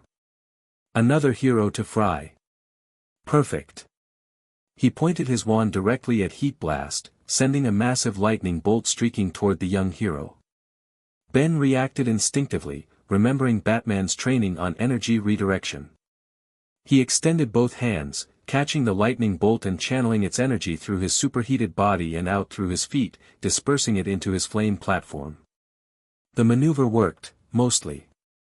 The lightning didn't electrocute him, but the magical energy still packed enough punch to disrupt his concentration. Heat Blast's fire platform flickered and died, leaving him momentarily suspended in air before gravity took hold. "Ben!" Superman abandoned his attack on Weather Wizard and dove to catch the falling hero. Before he could reach him, another lightning bolt struck Superman directly in the back, sending him spiraling out of control. Heat Blast plummeted toward the street below, desperately trying to reignite his flame platform. At the last moment, he managed to generate enough thrust to slow his descent, crashing through an office building window instead of hitting the concrete. He rolled across carpeted floor, smothering small fires that ignited from his body heat. Office workers who had taken shelter under desks screamed at the sudden arrival of a flaming creature in their midst. "Sorry about that," Heat Blast apologized, getting to his feet. "Everyone okay?" Before anyone could answer, the building shook violently as the tornado outside intensified. Through the broken window, Ben could see the funnel cloud had fully formed and was tearing through the street below, lifting cars and debris into its swirling vortex. Superman was nowhere in sight, and Weather Wizard had turned his full attention to the Daily Planet building, directing the tornado straight toward it. "Mom," Heat Blast whispered, realizing Lois was still inside the planet. He had to do something, fast. The Omnitrix symbol on his chest began beeping red again. "Not now." Ben groaned, knowing he had only seconds left in this form. Making a split-second decision, he leapt back out the broken window, using the last of Heat Blast's powers to propel himself toward the Daily Planet building.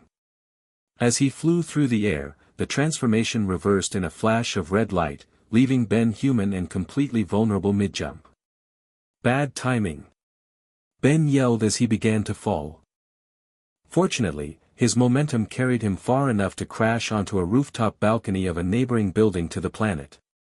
Winded but unhurt, Ben scrambled to his feet, watching in horror as the tornado bore down on the planet's iconic globe structure.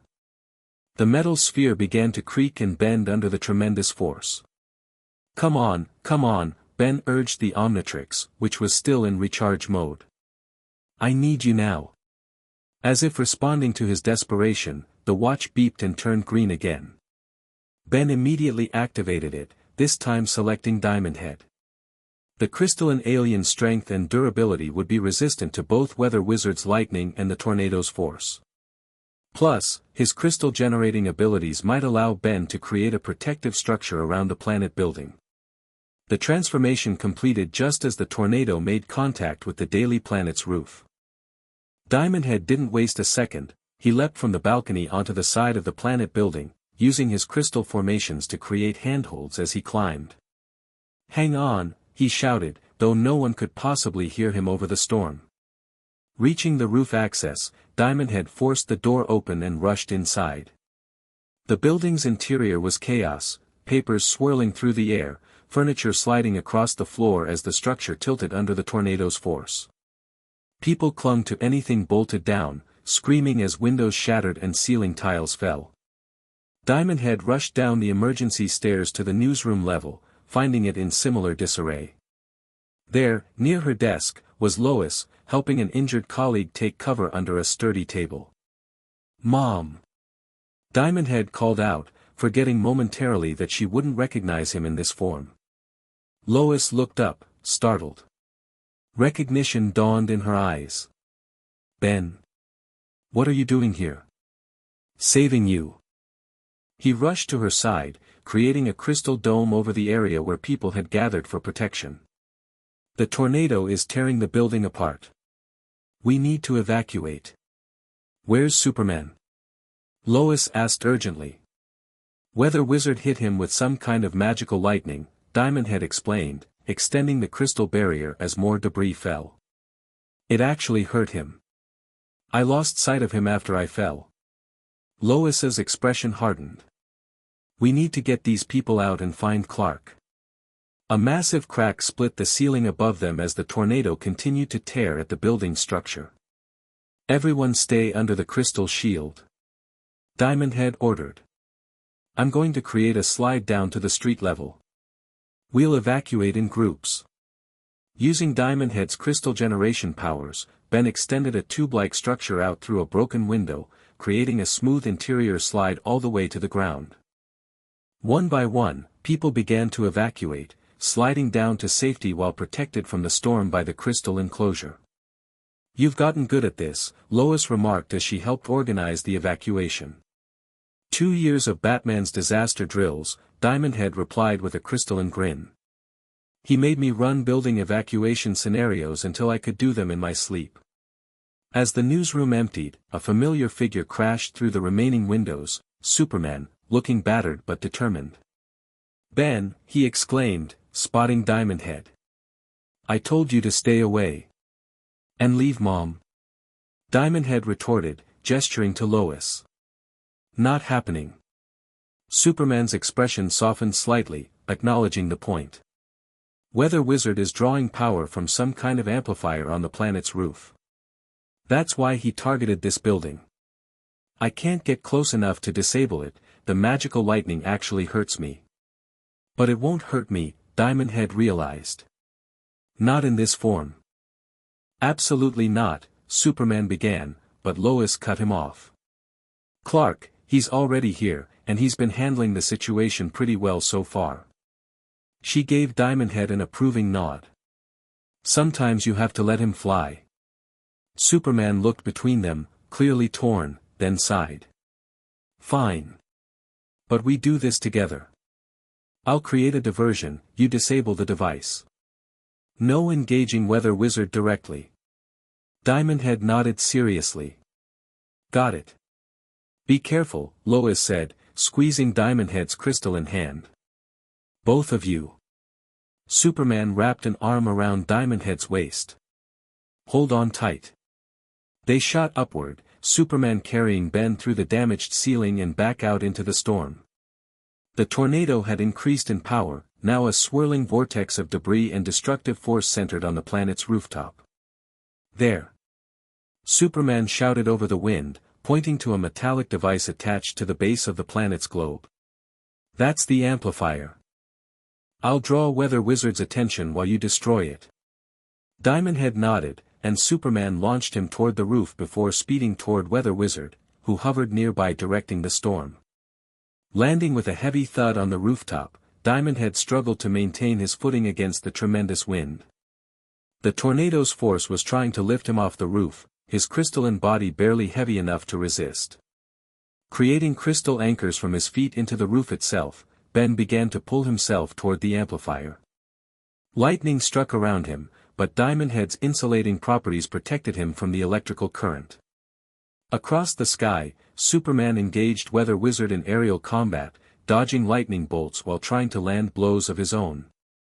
The distraction was working, Weather Wizard's attention was fully on Superman, giving Ben the opportunity he needed. Reaching the amplifier, Diamond Head examined it quickly. The device was complex, with pulsing magical energy feeding into the weather wand's power signature. Batman had trained him for this: identify the power source, neutralize it efficiently. "Here goes nothing," Diamond had muttered, morphing his hand into a sharp crystal blade. With one powerful strike, he severed the main power coupling. The effect was immediate and catastrophic. The amplifier exploded in a surge of magical energy, throwing Diamond Head backward. Simultaneously, the tornado began to dissipate, its power source disrupted. Weather Wizard screamed in rage as his control over the storm faltered. "No! What have you done?" He turned his attention from Superman to the rooftop, spotting Diamond Head recovering near the damaged amplifier. With a vengeful snarl, Weather Wizard directed all his remaining power toward Ben, summoning a massive lightning strike that lit up the darkening sky. "Ben! Move!" Superman shouted, racing to intercept the attack. Diamond Head rolled to his feet, creating a crystal shield above himself, but he knew it wouldn't be enough against a concentrated magical attack. The lightning bolt descended with blinding speed, striking the crystal shield with such force that it shattered instantly. The feedback of magical energy struck the Omnitrix symbol on Diamond Head's chest, causing it to spark and malfunction. In a confused flash of red and green light, Ben transformed involuntarily, not back to human, but into a different alien altogether. Feedback stood where Diamond Head had been a moment before, his plug-like fingers crackling with the absorbed electrical energy. "Whoa!" Ben exclaimed, looking down at his new form in surprise. "This isn't one of my regular aliens." Weather Wizard's attack, rather than harming him, had been completely absorbed by Feedback's conductive body. The energy crackled through him, waiting to be released. "Let's see what you can do," Ben muttered, instinctively raising his hands toward Weather Wizard. Energy surged through his arms and erupted from his fingertips in a massive electrical blast, striking Weather Wizard directly and overloading his weather wand. The villain screamed as the wand exploded in his hand, the backlash of energy sending him plummeting toward the street below. Superman swooped in, catching him before he hit the ground. The storm dissipated almost immediately, the unnatural clouds dispersing to reveal clear blue sky. Ben stood on the rooftop, marveling at the new alien form he'd unexpectedly unlocked. "Ben!" Superman landed beside him, looking both relieved and concerned. "Are you all right?" "I'm fine." Feedback replied enthusiastically, electricity still crackling between his antennae. "This is awesome. I didn't know the Omnitrix could give me new aliens." The magical energy must have temporarily disrupted its functionality, Superman theorized, examining the Omnitrix symbol on Feedback's chest. "We should have John look at it to make sure there's no permanent damage." The symbol began beeping red, and moments later, Ben returned to his human form in a flash of light. He stumbled slightly, exhausted from the repeated transformations and intense battle. Superman steadied him with a hand on his shoulder. "You disobeyed direct orders," he said, though his tone lacked real anger. "Again." "I know," Ben admitted. "But I couldn't just hide while you and Mom were in danger." Superman's expression softened. "Your quick thinking saved a lot of people today, including possibly me." He knelt to Ben's level, looking him in the eye. "I'm proud of you, Ben. But also terrified by the risks you took. Comes with the superhero territory, doesn't it?" Ben replied with a tired smile. Superman chuckled, ruffling Ben's hair.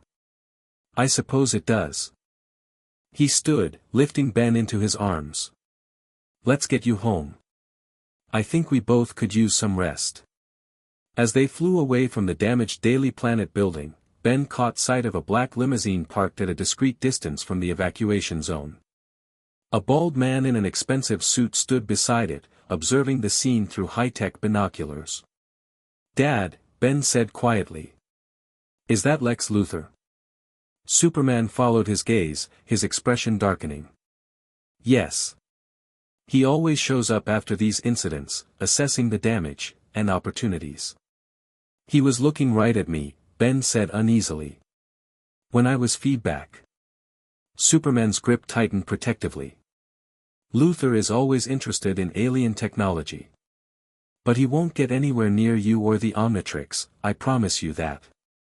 Ben nodded, but couldn't shake the cold feeling that had settled in his stomach. Something about Luther's calculating gaze made him more uncomfortable than Weather Wizard's lightning ever could.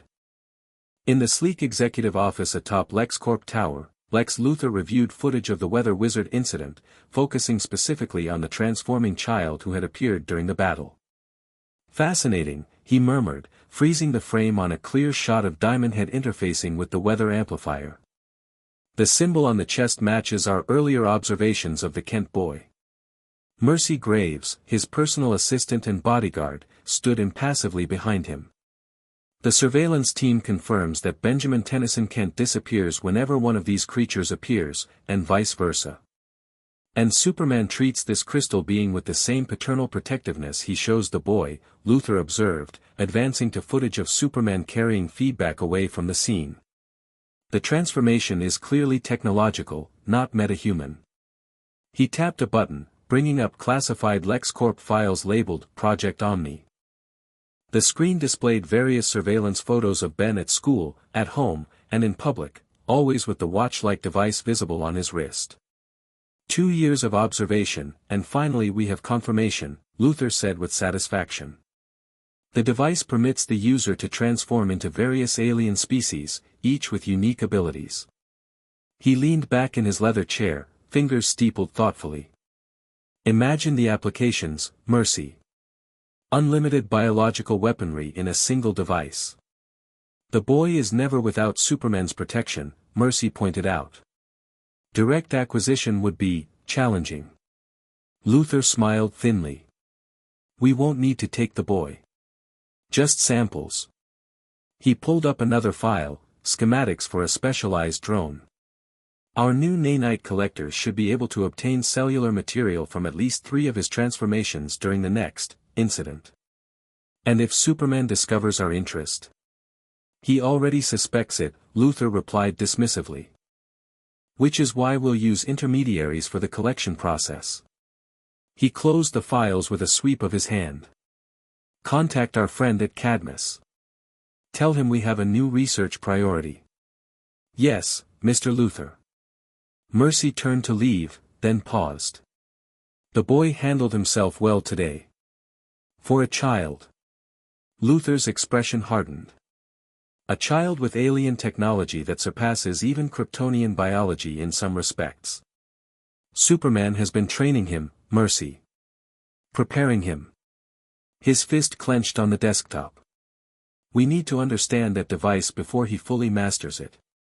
After Mercy departed, Luthor returned to the footage, watching as Ben's feedback form absorbed and redirected Weather Wizard's attack with devastating efficiency. Such power in such small hands, he mused. What a terrible waste. Conductoid DNA successfully integrated into Omnitrix database, Batman reported, examining readings from the specialized scanner he'd developed for the device. The surge of magical energy seems to have unlocked a previously dormant sample. Ben sat on an examination table in the Watchtower's medical bay, flexing his fingers as John Johns completed a final scan of his nervous system. So I have 11 aliens now instead of 10? Ben asked excitedly. Technically, yes, Batman confirmed. Though the Omnitrix appears to maintain the 10 transformation limit. One of your previous forms has been temporarily archived to make room for feedback. Which one? Ben asked, suddenly concerned. John consulted the readout. It appears the Galvan form, gray matter, has been placed in standby status. Ah, I liked being smart, Ben complained. Superman, who had been conferring with Wonder Woman across the room, approached the examination table. The important thing is that you're unharmed. Magical energy can be unpredictable, especially when it interacts with alien technology. The boy showed remarkable adaptability, John observed. His neural patterns synchronized with the new transformation almost instantly. That's our Ben, Flash remarked, zipping into the room with a candy bar that he tossed to Ben. Quick on his feet, and in his head. Ben caught the treat gratefully. Multiple transformations always left him hungry. So, does this mean I'm officially on the Weather Wizard case now? Since I've already fought him once? The adults exchanged looks that Ben had come to recognize as the "how do we let the kid down gently" expression. Weather Wizard is in custody, Batman stated flatly. Case closed. But he was working with someone, Ben protested. He's not smart enough to build magical weather amplifiers on his own. Wonder Woman said so herself. We are investigating his potential connections, Wonder Woman assured him. But the immediate threat has been neutralized. Ben knew he was being sidelined again, despite having proven himself in actual combat. It was frustrating, but arguing with the entire Justice League rarely went well for him. Fine, he sighed, unwrapping the candy bar. Back to school and training, right? Actually, Superman said, surprising Ben, I've been thinking about your training regimen. Ben perked up immediately. Yeah.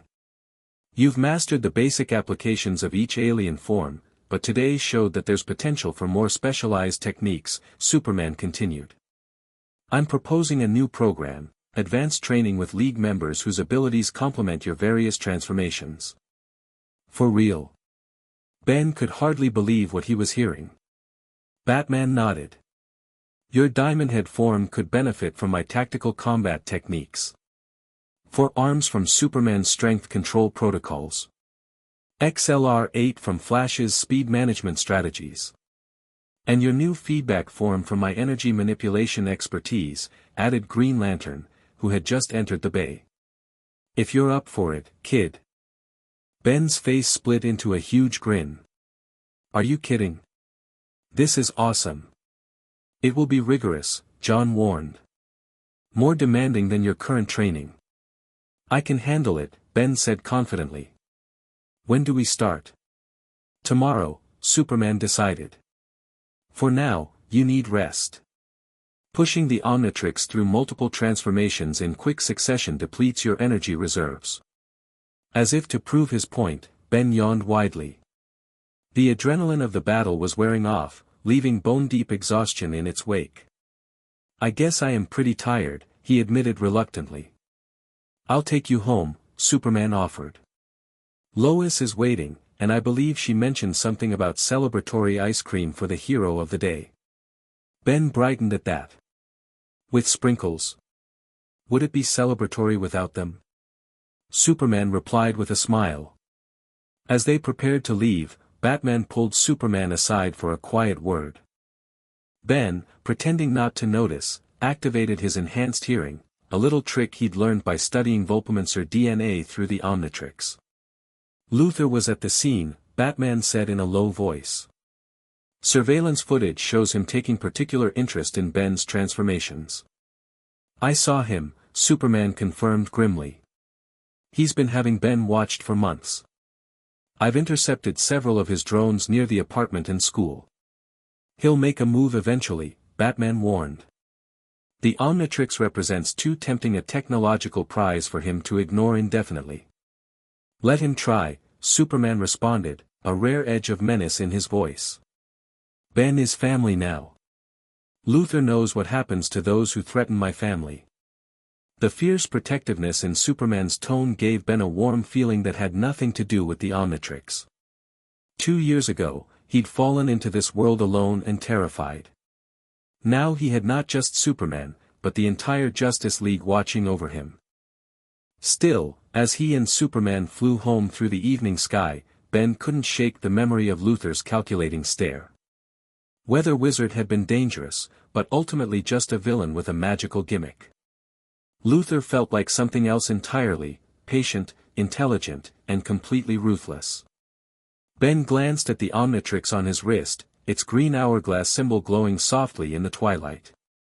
Whatever Luthor was planning, whatever came next, he would be ready. He wasn't just a lost kid anymore. He was Ben Tennyson, wielder of the Omnitrix, protege of Superman, and hero in training of the Justice League.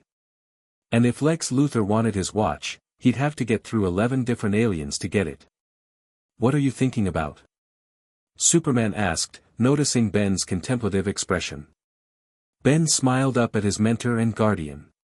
Just that home doesn't have to be a place, he said. Sometimes it's the people who have your back, no matter what. Superman's face softened with understanding. Exactly right, Ben. Exactly right. Chapter 3, Hero of Two Worlds, Wildmutt, on your 6. Ben whirled around, his alien form's heightened senses detecting the combat drone before Batman's warning even registered. Without eyes, the orange-furred beast relied on the gill-like sensory pits along his neck to create a three-dimensional map of his surroundings. The drone buzzed toward him, weapons hot. Wildmutt leapt, powerful muscles launching all 400 pounds of alien predator into the air. His jaws snapped shut on the drone's wing, metal crunching between teeth designed to shred through practically anything. He landed with a heavy thud, shaking his massive head to tear the machine apart. Good reaction time, Batman commented from the observation platform. But you're still telegraphing your attacks. Wildmutt growled in response, this form couldn't speak, and tossed the mangled drone aside. After 4 years of training, Batman still found something to critique. Always. 2 more drones zipped into the training arena, these ones equipped with sonic weapons, Wildmutt's main weakness. Ben didn't hesitate. He slapped the Omnitrix symbol on his shoulder, triggering a mid-battle transformation. Green light flashed, and Wildmutt's bulky form dissolved into the sleeker, faster XLR-8. The velociraptor-like alien's visor snapped down over his face as he accelerated to nearly Mach 2, becoming a blue-black blur circling the drones. Combining speed with tactical positioning, he called out, his raspy XLR-8 voice echoing through the Batcave's training area. Like this? XLR-8 created a vortex, moving so quickly that the air pressure changed, causing the drones to crash into each other. Before they could recover, he transformed again, another green flash revealing 4 arms, whose massive red fists smashed both drones simultaneously. How's that for not telegraphing? 4 arms grinned, dusting off his hands. Batman tapped a button, shutting down the remaining drones that had been circling the arena. Better. Your transformation speed has improved by 0.4 seconds since last month. 4 arms rolled all 4 eyes. Just say, good job, like a normal person. The corner of Batman's mouth twitched slightly, the closest thing to a smile the Dark Knight ever displayed during training. Your technique has improved significantly. The mid-battle transformations are becoming more strategic rather than reactionary. Thanks. 4 arms beamed. After 4 years, he'd learned to spot Batman's rare compliments buried beneath layers of technical analysis. The Omnitrix symbol on 4 arms' shoulder began flashing red, signaling the end of the transformation. In a flash of crimson light, Ben returned to human form, no longer the scared 6-year-old who'd fallen through dimensions, but a confident 10-year-old with 4 years of superhero training under his belt. So am I ready for the Metropolis Patrol tonight? Ben asked eagerly, wiping sweat from his forehead. Flash said there's been weird tech robberies all week. Batman pulled up data on his wrist computer. Your performance metrics meet the requirements for supervised field duty. Which was Batman speak for yes. Awesome. Ben pumped his fist. Can I use feedback again? I've been practicing the electrical tracking techniques with static signatures and, Ben. Batman's tone shifted, becoming less the trainer and more, something else. Something almost gentle, which was weird coming from the guy dressed like a giant bat. What's up? Ben asked, suddenly noticing the tension in Batman's normally stoic posture. Superman wants to speak with you at the Watchtower. Something's come up. Ben's eyes widened. Is it Luthor? Did he make another move? Because I've been working on counters for his anti-alien tech with upgrades, it's not Luthor, Batman interrupted.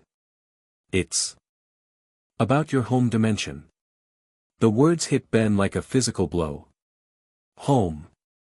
His original home, the one he'd almost stopped hoping to see again. Did they? Ben swallowed hard. Did they find a way back? Batman's expression remained unreadable behind the cowl. You should hear it from Clark. The Zeta tube announced Ben's arrival at the watchtower with a mechanical, recognized, Ben 10, B03. The designation still gave Ben a little thrill, even after 2 years of having official Justice League access. Sure, he was technically just a provisional trainee, but he had his own authorization code and everything. He stepped out of the teleporter to find Superman waiting for him, still in his costume but with the relaxed posture Ben associated with Clark rather than Superman. Which meant this was personal, not league business. Ben, Superman greeted him with a smile that didn't quite reach his eyes.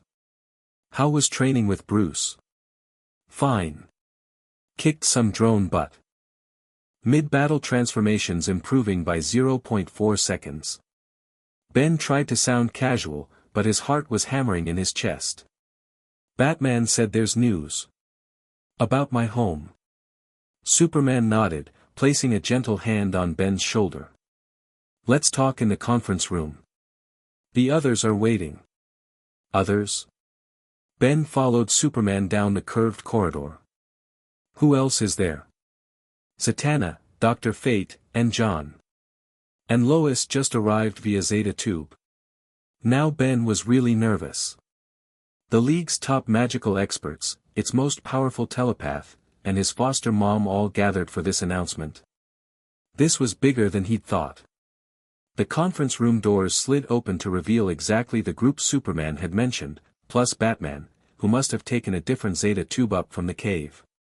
Lois immediately came over to give Ben a quick hug.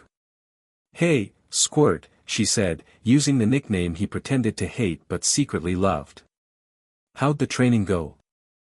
Good, Ben replied distractedly, his eyes drawn to the glowing magical artifact floating above the conference table. It looked like a crystal orb wrapped in bands of golden metal, symbols etched along the surface pulsing with blue light. What's that? He asked, pointing to the device. Dr. Fate, imposing in his golden helmet, stepped forward.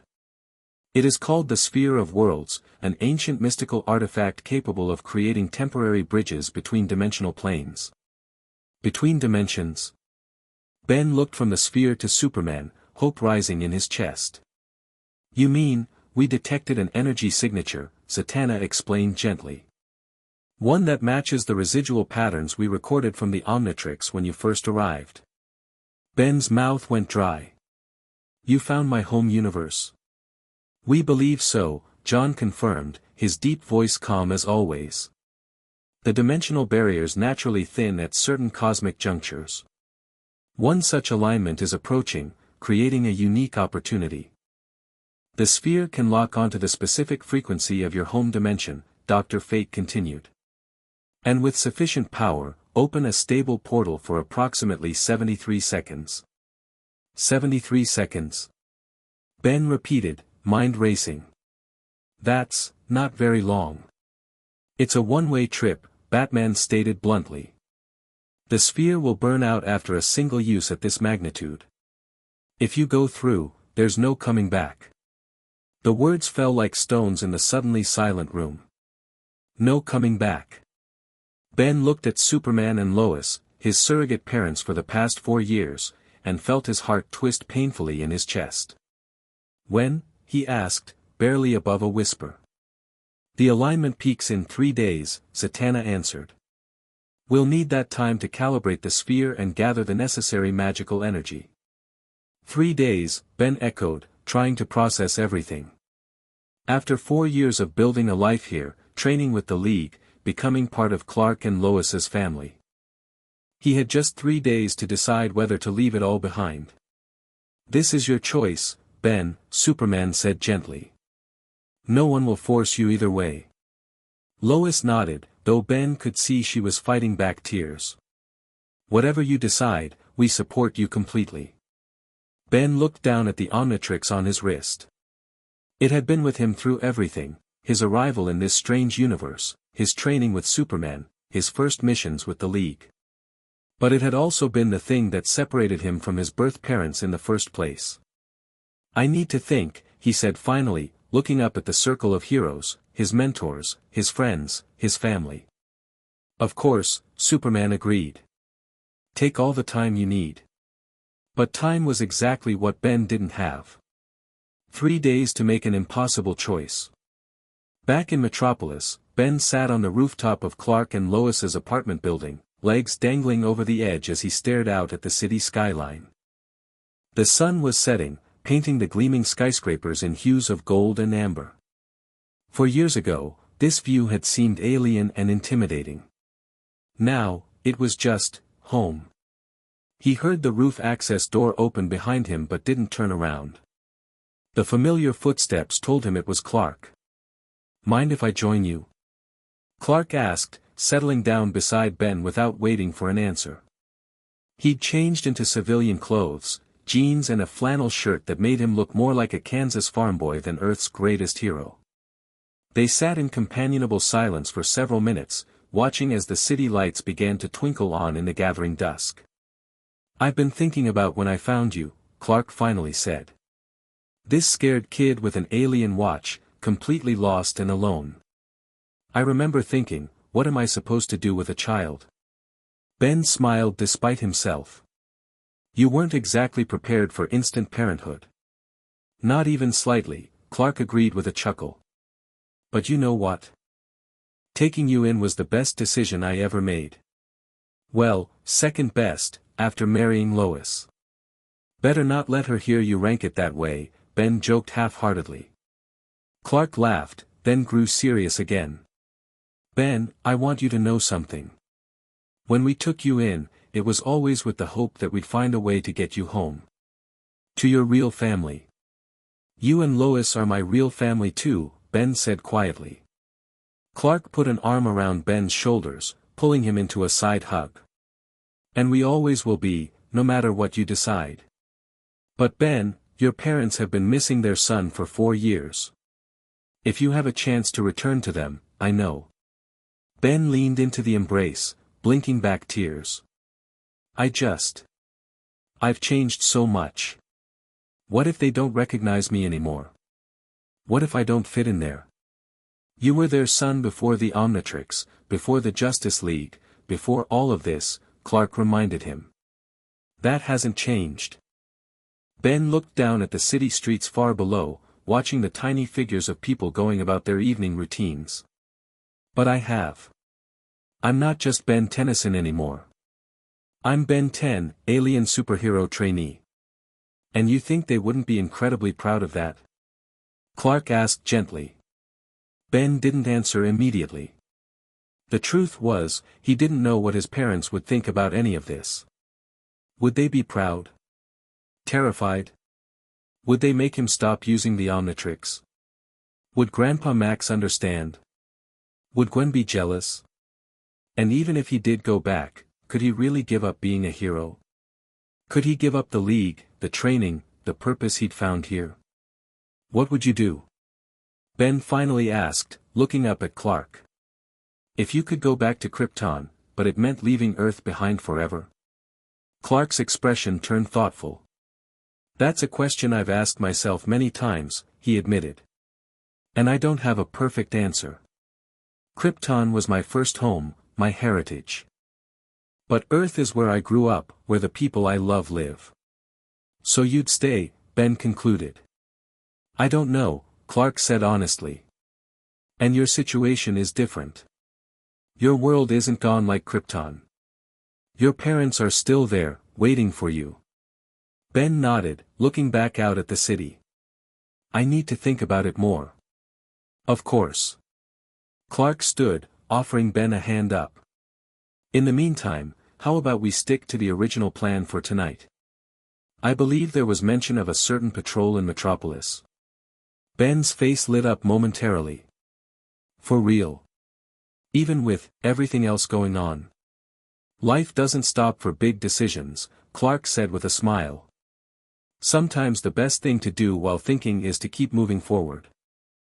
2 hours later, Ben as XLR-8 raced along the rooftops of Metropolis, keeping pace with Superman as they patrolled the tech corridor, a stretch of research facilities and corporate headquarters that had been targeted by a series of sophisticated break-ins over the past week. Thermal scan shows all clear at STR Labs, Superman reported, his eyes glowing slightly as he used his X-ray and heat vision to check the facility below. Nothing at LexCorp R&D either, XLR-8 confirmed, peering through the reinforced glass roof with his enhanced vision. Which is surprising, since half these thefts involve tech that would totally benefit Luthor. Don't rule him out yet, Superman cautioned. Luthor typically uses proxies for his more questionable acquisitions. XLR-8 was about to respond when a shrill alarm cut through the night air. Both heroes immediately zeroed in on the source, the Metropolitan Museum of Technology, about 6 blocks east. "Race you there?" XLR-8 challenged, taking off in a blur of blue and black. Superman shook his head with a smile and followed, deliberately holding back to let Ben arrive first. Part of their training protocol was allowing Ben to make initial assessments before Superman joined the scene. XLR-8 reached the museum in seconds, skidding to a halt on the roof. The alarm was blaring from inside, but there were no obvious signs of forced entry. He quickly located a roof access door and tested it, locked. Not wanting to cause unnecessary property damage, he tapped the Omnitrix symbol on his chest. A flash of green light and gray matter replaced XLR-8, the tiny Galvan form perfect for the task at hand. Standing at just 6 inches tall, the bulbous-headed alien easily slipped through a ventilation grate and made his way into the building's ductwork. Primitive but adequate security system, Gray Matter muttered to himself, navigating the metal passages with ease. Alarm triggered by a breach in the historical computing exhibition, sub-basement level. Using his enhanced intelligence, Gray Matter calculated the fastest route through the ventilation system, emerging near a spiral staircase that led down to the sub-basement. He peered over the edge, his enormous eyes easily adapting to the dim emergency lighting. Movement caught his attention, a shadowy figure methodically removing items from a display case dedicated to early quantum computing. The thief worked with mechanical precision, not showing any sign of concern about the blaring alarms. "Superman," Gray Matter whispered into his comm, "I've located the intruder. Sub-basement, East Wing, historical computing exhibit." "On my way," Superman's voice replied. "Assessment?" Gray Matter narrowed his eyes, analyzing the perpetrator's movements. "Something's off. The subject is approximately 6'3", humanoid but moving with unnatural precision. No thermal signature detectable from my position." "Hold your position," Superman instructed. "I'm entering through the main hall." But Gray Matter's keen eyes had spotted something else. The thief was placing some kind of device on the quantum processor they just removed from the display. A device that was beginning to emit a pulsing purple light. "Negative," Gray Matter responded. "They're attaching unknown tech to the artifacts. Possible detonation risk. Moving to intercept." Without waiting for a response, Gray Matter tapped the Omnitrix again, transforming into Diamond Head. The crystalline alien dropped from the staircase, landing with a resounding crash that finally caught the thief's attention. "Step away from the vintage computer stuff," Diamond Head ordered, forming his arm into a crystal blade. "Museum's closed, buddy." The thief turned slowly, revealing a metallic face with glowing purple eyes, definitely not human. 3 circular lights arranged in an inverted triangle pattern glowed on its forehead.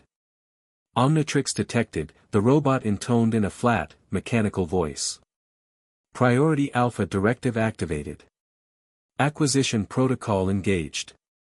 Diamond Head barely had time to register the strange statement before the robot launched itself forward with shocking speed, metal fingers extending into sharp probes that aimed directly for the Omnitrix symbol on his chest. "Whoa!" Diamond Head crossed his crystal arms defensively, the robot's probes scraping against his mineral form with a shower of sparks. "Not big on personal space, are you?" The robot adjusted its attack instantly, producing a sonic emitter from its palm that sent painful vibrations through Diamond Head's crystalline body. Ben remembered Batman's lessons on Petrosapien weaknesses. Sonic attacks could disrupt their molecular cohesion. Gritting his teeth against the pain, Ben slapped the Omnitrix symbol again, transforming into Heat Blast. The flaming alien immediately launched a stream of fire at the robot, engulfing it in white-hot flames. "Let's see how you handle the heat." Heat Blast taunted. To his surprise, the robot emerged from the flames completely unscathed, its metal skin now glowing red but functionality unimpaired. Pyronite physiology analyzed, the robot stated flatly. Thermal resistance engaged. Counterattack initiated.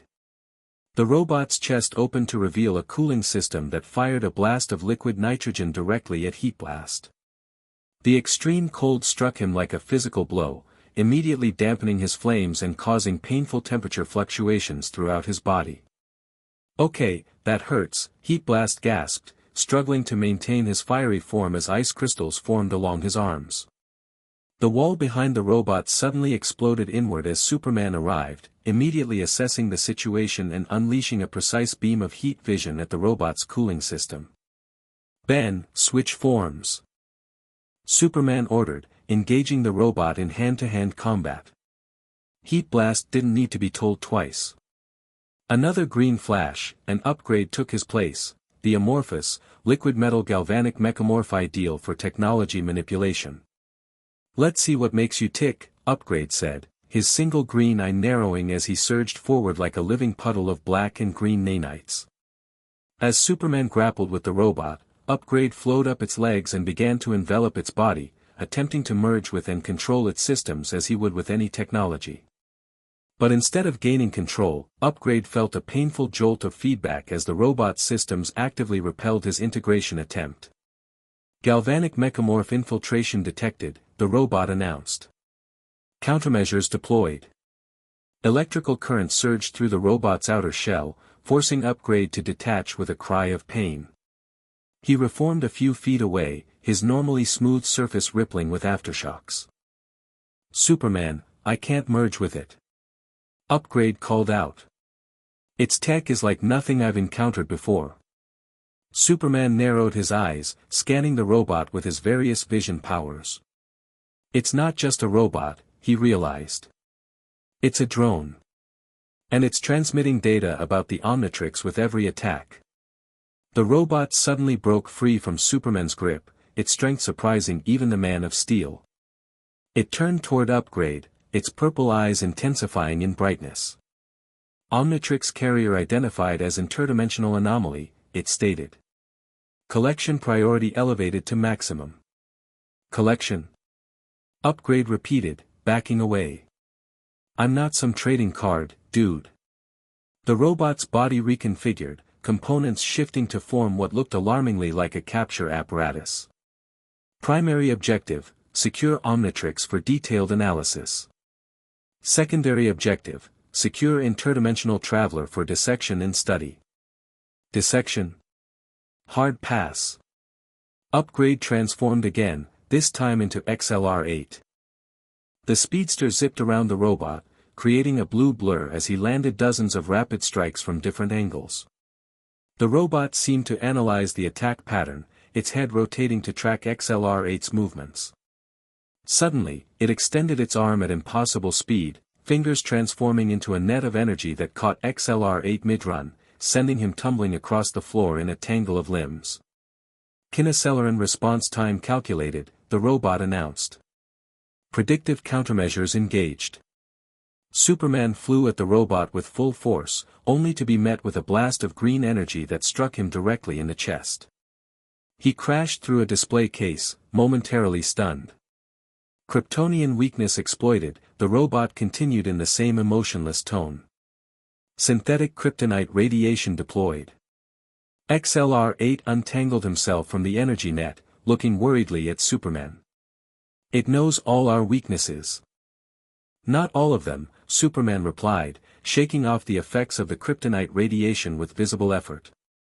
"It's learning as it fights. Each transformation gives it more data." XLR-8 understood immediately. "So I need something it hasn't seen before."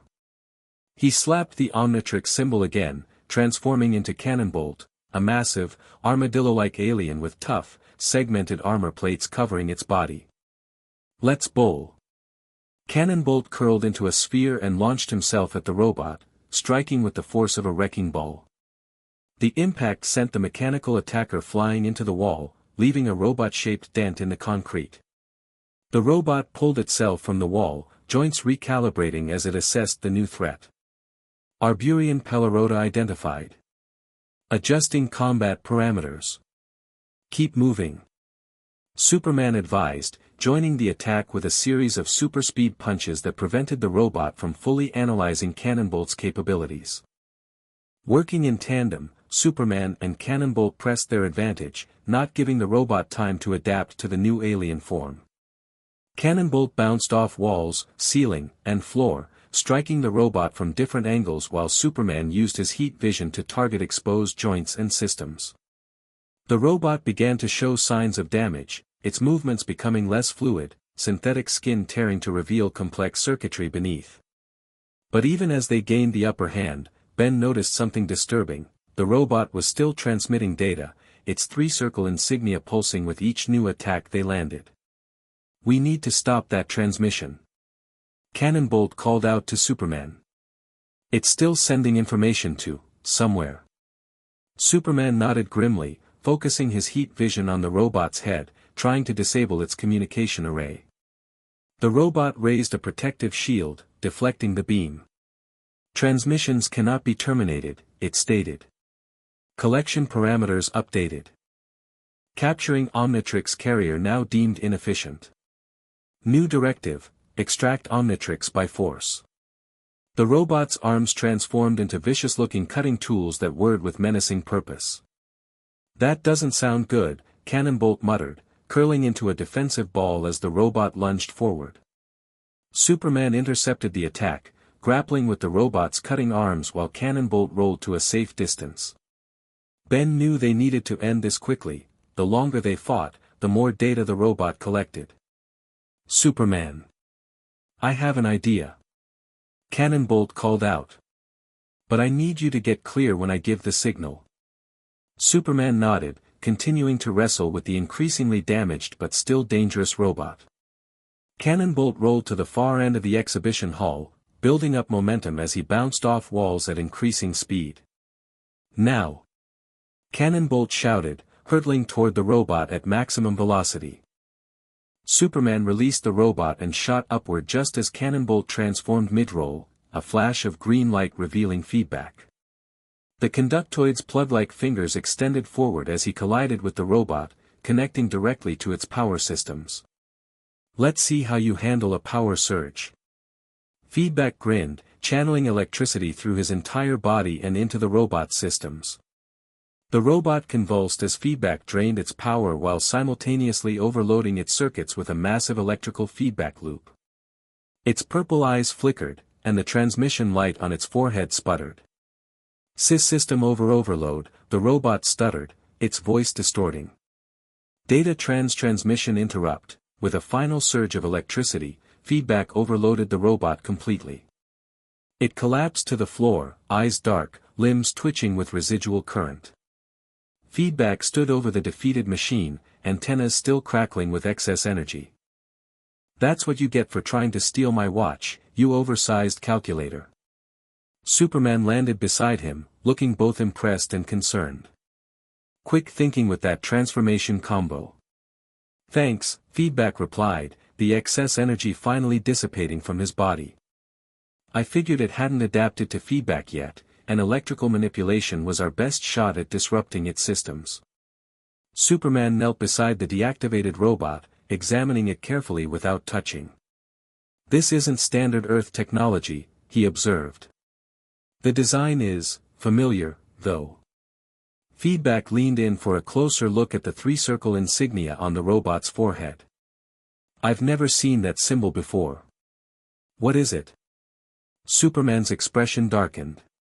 "It's the mark of Brainiac, one of the most dangerous beings in the universe." The Omnitrix beeped and flashed red, transforming Ben back to human form. "Brainiac? Who's that?" "A Coluan cyborg with 12th-level intellect," Superman explained gravely. "He travels the universe collecting knowledge, technologies, and sometimes entire cities before destroying the planets they came from." Ben's eyes widened. And now he knows about the Omnitrix. And about you, Superman added, placing a protective hand on Ben's shoulder. This changes things. We need to get back to the Watchtower immediately. The Justice League's emergency meeting was somber. Around the conference table sat the founding members, plus Zatanna, Dr. Fate, and Ben himself, a testament to the seriousness of the situation. The drone was definitely Brainiac's, Batman confirmed, displaying holographic schematics of the recovered robot. Advanced infiltrator model with adaptive combat protocols and data extraction capabilities. But why target a museum? Wonder Woman questioned. The technology on display was primitive by his standards. It wasn't after the museum pieces, Superman replied, nodding toward Ben. It was after the Omnitrix. Everything else was just a lure to draw us out. Flash frowned, tapping his fingers at super speed, a habit when he was thinking quickly. How would Brainiac even know about Ben or the Omnitrix? The kid's interdimensional jumping act happened before Brainiac's last encounter with Earth. John's red eyes narrowed thoughtfully. Perhaps it was not Ben specifically that interested Brainiac initially, but rather the dimensional anomaly his arrival created. That tracks, Batman agreed. Brainiac is obsessed with unique knowledge. An interdimensional breach would register as a significant anomaly worth investigating. And once his drone encountered Ben and the Omnitrix, his priority shifted, Green Lantern added. Alien transformation technology would be exactly the kind of thing Brainiac would want to add to his collection. Ben had been quiet throughout this exchange, trying to process everything. Finally, he spoke up. So this Brainiac guy wants to what, take the Omnitrix? Study me? Both, Superman said grimly. Brainiac doesn't just collect technology, he collects information, specimens, entire cultures. To him, you represent a unique combination of interdimensional travel and alien transformation capabilities. The drone specifically mentioned dissection, Ben reminded them with a shudder. Dr. Fate, who had been silent until now, raised a gloved hand. This development complicates our dimensional portal preparations. Brainiac may be monitoring for further dimensional energy fluctuations. Which means he might detect the portal when we try to send Ben home, Zatanna realized, looking troubled. If he detects the portal opening, he could attempt to access Ben's home dimension, Batman stated, voicing everyone's unspoken fear.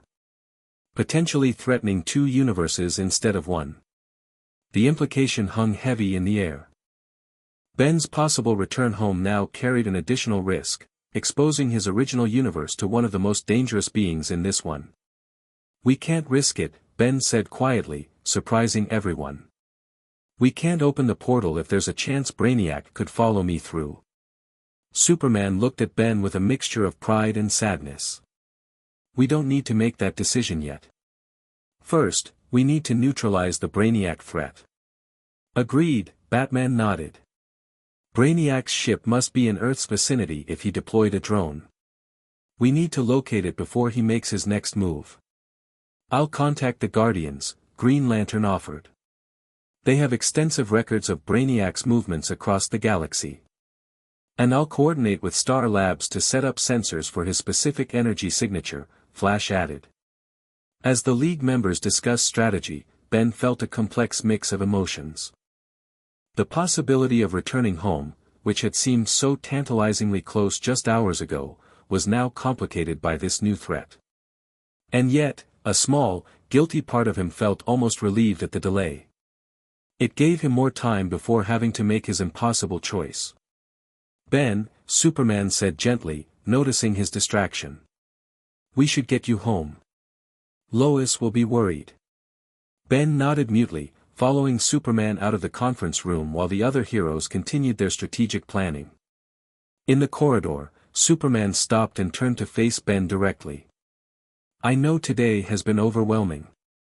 First the news about the portal, now this Brainiac situation. It's a lot, Ben admitted. But I'm okay. Really? Superman studied him for a moment, then smiled softly. You know, In 4 years, you've never been a very convincing liar. Ben cracked a small smile at that. Yeah, Lois says I have a tell. My right eyebrow twitches or something. Something like that, Superman agreed. Then, more seriously, it's okay to be confused, Ben. To have mixed feelings about everything that's happening. Ben looked down at his sneakers. I feel guilty, he confessed in a small voice. Part of me is almost glad we can't open the portal right away. How messed up is that? I should want to go home, to see my real parents, but instead I'm scared. There's nothing messed up about that, Superman assured him, placing both hands on Ben's shoulders. This world, this life, it's become your home too. Feeling conflicted doesn't make you a bad son to either family. Ben looked up, eyes shining with unshed tears. What if I make the wrong choice? There is no wrong choice, Ben, Superman said firmly. Only your choice. And whatever you decide, whenever you decide it, Lois and I will support you completely.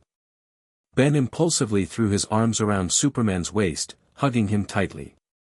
After a moment's surprise, Superman returned the embrace, resting his chin on top of Ben's head. Thanks. Dad, Ben mumbled against the S symbol. Superman's arms tightened slightly at the word. Even after 4 years, Ben still alternated between Clark and Dad depending on the situation. That he'd chosen Dad in this moment spoke volumes. Always, Superman replied softly. Now, let's go home. I think we both could use some of Lois's famous hot chocolate. Ben couldn't sleep. He lay in bed, staring at the glow-in-the-dark stars Clark had helped him stick on his ceiling when he first moved in. For years ago, they'd been a comfort, a familiar sight in an unfamiliar world. Now they just reminded him of all he stood to lose, no matter what choice he made. The Omnitrix glowed faintly on his wrist, its green light casting soft shadows across his bedroom. Ben lifted his arm, examining the device that had changed his life in so many ways. It had torn him from his home, yes, but it had also given him incredible abilities, a purpose, a place among heroes. What would you do? He whispered to the watch, not really expecting an answer. To his shock, the Omnitrix's faceplate suddenly lit up brightly, projecting a holographic figure above the dial, a small, frog-like alien with large green eyes and a hunched posture, wearing what looked like a tunic emblazoned with the same hourglass symbol as the Omnitrix. Gah! Ben sat up abruptly, staring at the projection. Who are you? I am Azimuth, creator of the Omnitrix, the small alien replied in a dignified voice that belied his diminutive stature. And you, Ben Tennyson, have activated the emergency communication protocol. Ben blinked in confusion.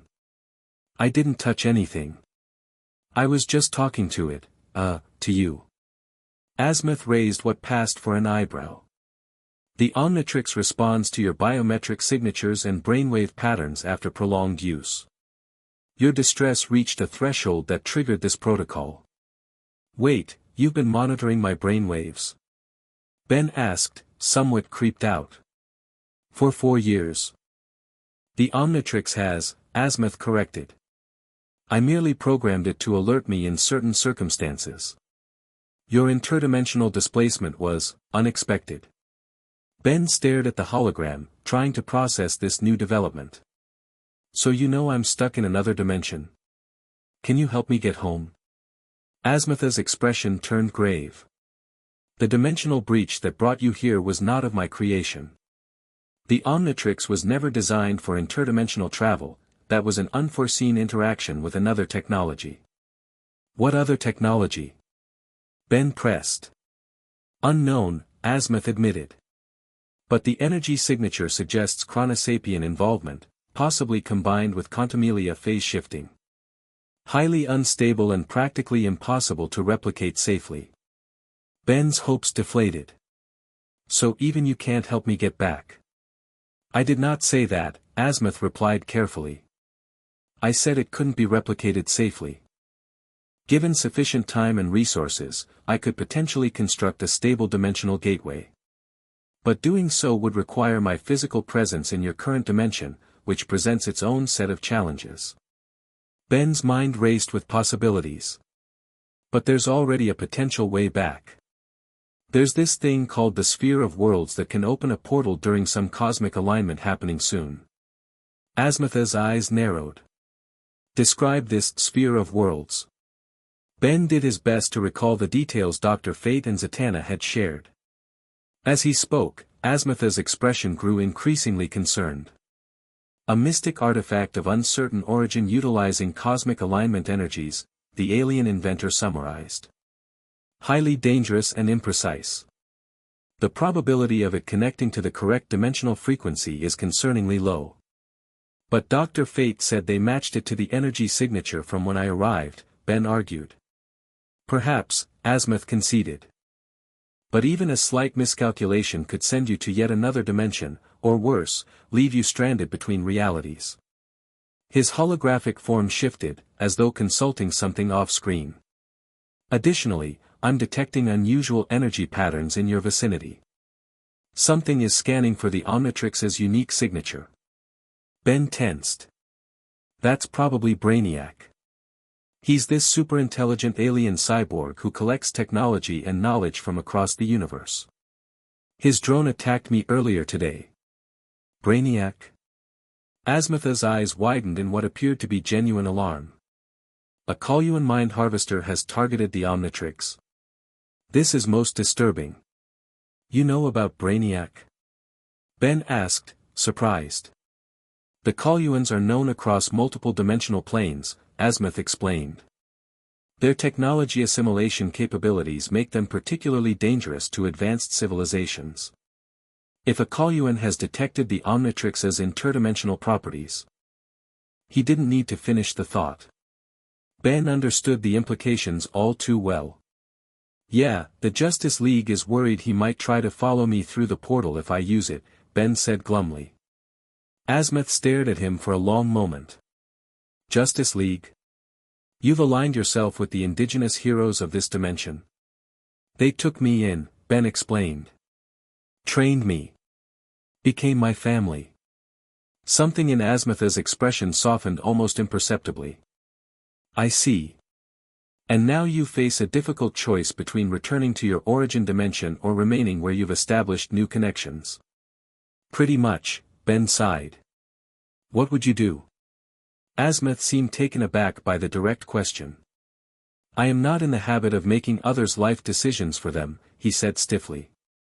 The Omnitrix was designed to foster understanding between different species, to literally walk in another being's skin. What you have learned from that experience is yours alone to interpret. Great, more cryptic non-advice, Ben muttered. I've got Batman for that already. To his surprise, Asmath made a sound that might have been a chuckle. The Omnitrix chose you, Ben Tennyson. Not the reverse. There was a reason for that, though even I may not fully comprehend it. The hologram flickered slightly. Our communication window is closing. The dimensional distance strains even the Omnitrix's capabilities. Wait. Ben called out desperately. Will I ever see you again? Can you at least tell me more about the Omnitrix, how it works, why it picked me? Asmatha's form was already fading. The answers you seek are not in the device itself, but in how you choose to use it. Remember, Ben Tennyson, the Omnitrix is not merely a tool, it is a responsibility. That's not an answer. Ben protested. Perhaps not, Asmath conceded as his hologram became increasingly transparent. But it is the truth. Whatever dimension you call home, you remain the wielder of the Omnitrix. Choose wisely, Ben 10, the hologram vanished completely, leaving Ben alone in his darkened bedroom once more. He stared at the now dormant Omnitrix, mind buzzing with new questions and possibilities. Thanks for nothing, he mumbled, flopping back onto his pillow. But even as he complained, Ben realized Asmath had given him something to think about. The Omnitrix had chosen him. And whatever choice he made now, he would still be its wielder, with all the responsibility that entailed. Sleep continued to elude him as Ben gazed up at his plastic stars, contemplating homes lost and found, and choices yet to be made. The warning alarms jolted Ben from a fitful sleep. Red emergency lights pulsed through his room as the Justice League alert system built into his nightstand blared urgently. Ben! Lois's voice called from the hallway. Wake up! We need to move. Ben was instantly alert, years of training kicking in. He grabbed the pre-packed emergency bag from under his bed and rushed to the door, finding Lois already dressed despite the early hour. What's happening? He asked, even as he followed her toward the apartment's panic room, a reinforced safe space Clark had installed after Ben's first encounter with Weather Wizard years ago. Brainiac, Lois replied grimly. He's here. Multiple ships entering Earth's atmosphere. Clark's already responded with the League. As if on cue, Ben's Justice League communicator buzzed. He activated it to find Batman's stern face on the small screen. Ben, are you secure? Batman demanded without preamble. Heading to the panic room with Lois now, Ben confirmed, picking up his pace. Good. Stay there. Brainiac has deployed collection ships over multiple major cities, including Metropolis. His primary vessel remains in orbit. Is everyone responding? Ben asked, worried about his extended superhero family. All League members are engaged, Batman confirmed. But Brainiac's forces are specifically targeting facilities associated with dimensional research and technology. Ben and Lois exchanged alarmed glances. The implications were clear, Brainiac was after the means to access Ben's home dimension. The sphere of worlds, Ben realized. Is it safe? Batman's expression darkened further. Dr. Fate and Zatanna are defending it at the Tower of Fate, but Brainiac has concentrated significant forces there. We believe he's traced the dimensional energy signatures back to their source.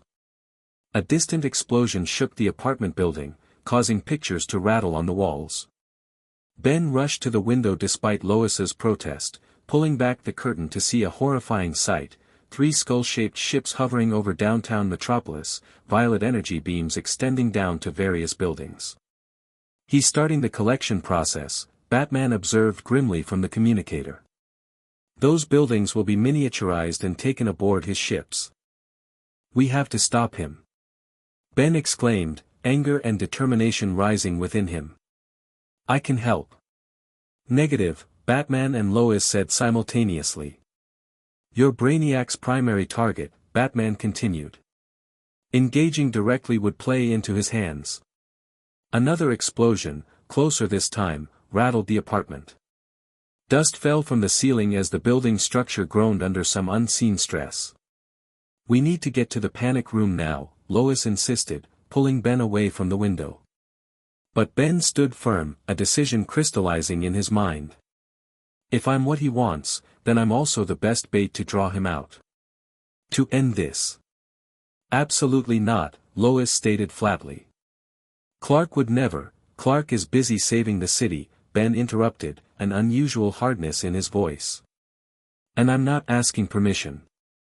He looked directly at Batman through the communicator. You know I'm right. Brainiac won't stop until he gets what he's after. Batman was silent for a long moment, his expression unreadable. Finally, he spoke.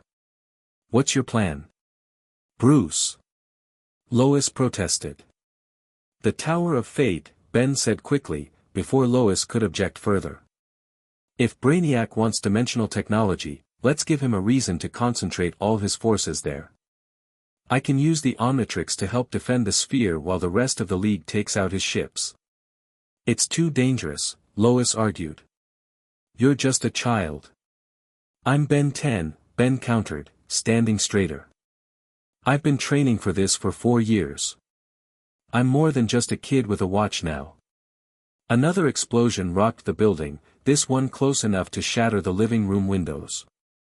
The decision was effectively made for them as debris began falling from the ceiling. This place isn't safe anymore anyway, Ben pointed out. Batman's voice cut through the chaos. Zeta Tube authorization for emergency transport to the Tower of Fate granted. Authorization, Batman, 02. The communicator screen showed a series of coordinates and a teleportation code. "Bruce, you can't be serious," Lois exclaimed. "He's right, Lois," Batman replied solemnly. "Brainiac won't stop. And Ben has proven himself more than capable." Lois looked between the communicator and Ben, conflict evident on her face. Finally, her expression hardened into resolute determination. "Then I'm coming too," she declared. "And don't either of you dare argue with me about it." Batman actually smiled slightly. "I wouldn't dream of it. The nearest emergency Zeta tube is in the basement of your building. Authorization for 2 transported." Ben looked at Lois with surprise and gratitude. "Thanks, Mom." She squeezed his shoulder. "Family sticks together. Now let's go save the world so you can still have a choice about which one you want to live in." The scene at the Tower of Fate was chaos incarnate. Magical energy crackled through the extra-dimensional space as Dr. Fate and Zatanna maintained elaborate defensive spells against waves of Brainiac drones. Wonder Woman and Green Lantern fought in the air, destroying collection ships as they attempted to penetrate the tower's magical barriers. Ben and Lois materialized on a stone platform within the tower's main chamber, immediately ducking as debris from a destroyed drone flew over their heads. "Stay behind me," Ben shouted to Lois, activating the Omnitrix. In a flash of green light, Diamondhead took his place, immediately forming crystal shields to protect them both from the ongoing battle. "Ben!"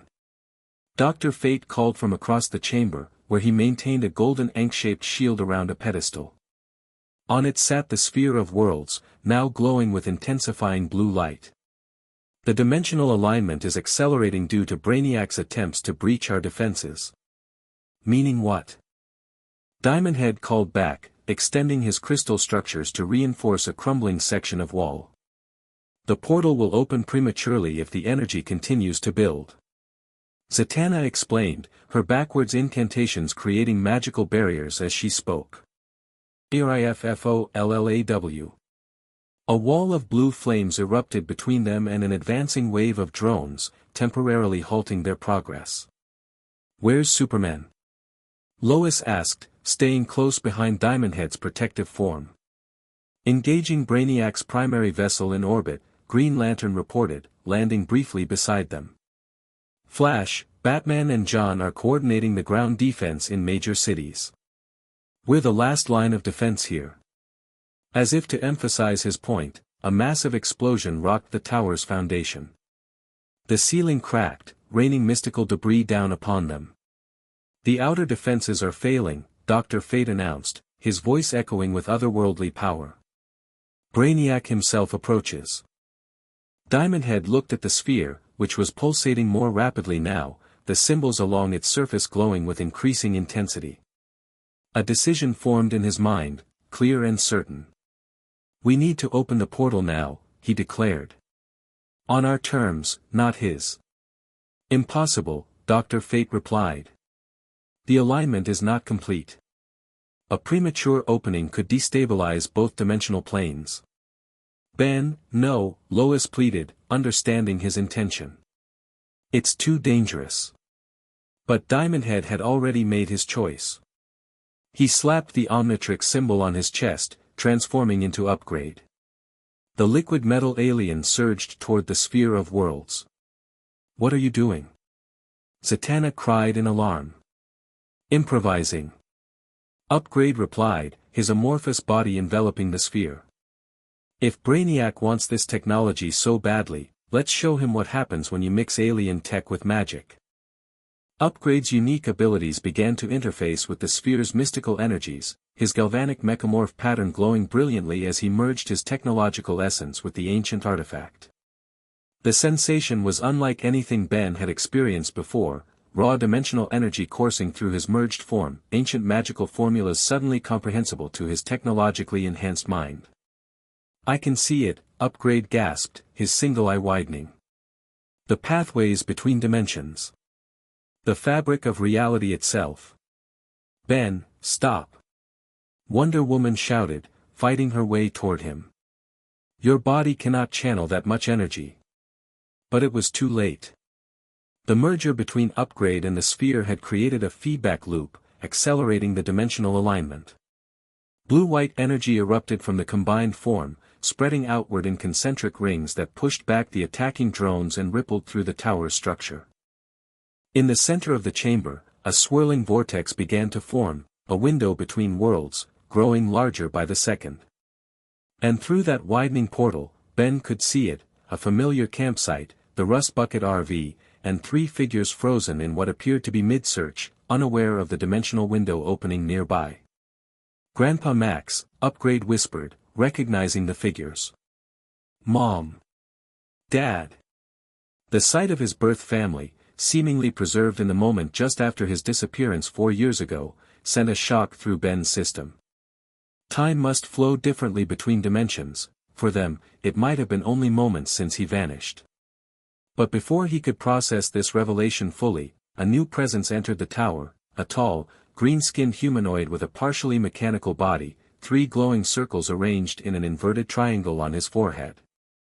Fascinating, Brainiac intoned, his cold eyes surveying the scene with clinical detachment. The Omnitrix carrier has initiated the dimensional breach himself. Most efficient.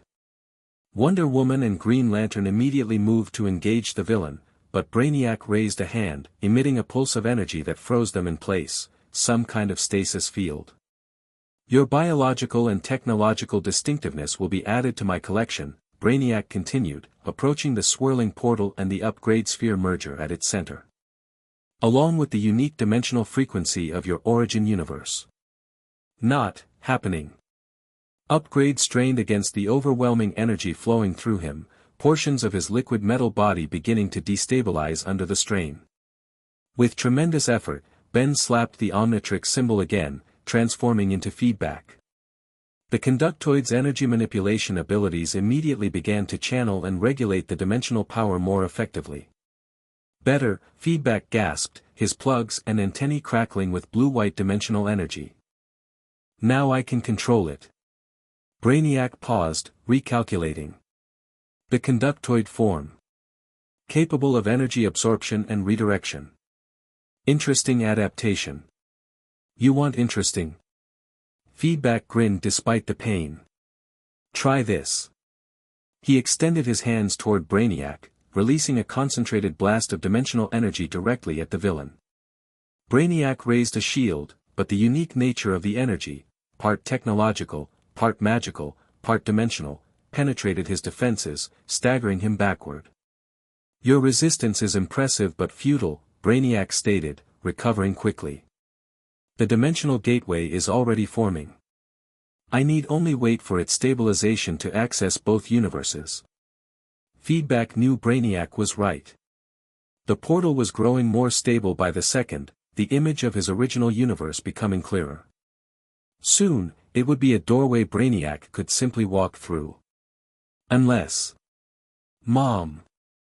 Feedback called to Lois, who had taken cover behind a fallen column.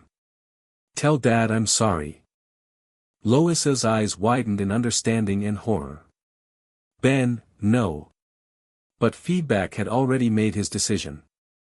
With a tremendous surge of will, he began to absorb the entirety of the dimensional energy into himself, drawing it away from the portal. What are you doing? Brainiac demanded, genuine alarm entering his voice for the first time. Closing the door, Feedback replied through gritted teeth, his body glowing brighter as he absorbed more energy than he could safely contain. Permanently. The portal began to flicker and contract as Feedback drew its power into himself. The image of his birth family wavered, becoming translucent. Feedback felt his heart breaking as he watched them fade, but he didn't stop. Couldn't stop. Not with Brainiac poised to invade their universe. No. Brainiac lunged forward, attempting to reach the shrinking portal. With his free hand, Feedback shot a concentrated beam of energy at the ceiling above Brainiac, causing a massive section to collapse onto the villain, temporarily burying him under mystical rubble. Ben, the energy will tear you apart. Dr. Fate called out, finally free to move as Brainiac's stasis field faded. Then help me redirect it. Feedback shouted back, his body now pulsing dangerously with contained dimensional power. Dr. Fate and Zatanna rushed to his side, weaving complex magical gestures around the overloading hero. Wonder Woman and Green Lantern, freed from Brainiac's hold, moved to contain the villain as he burst from the debris.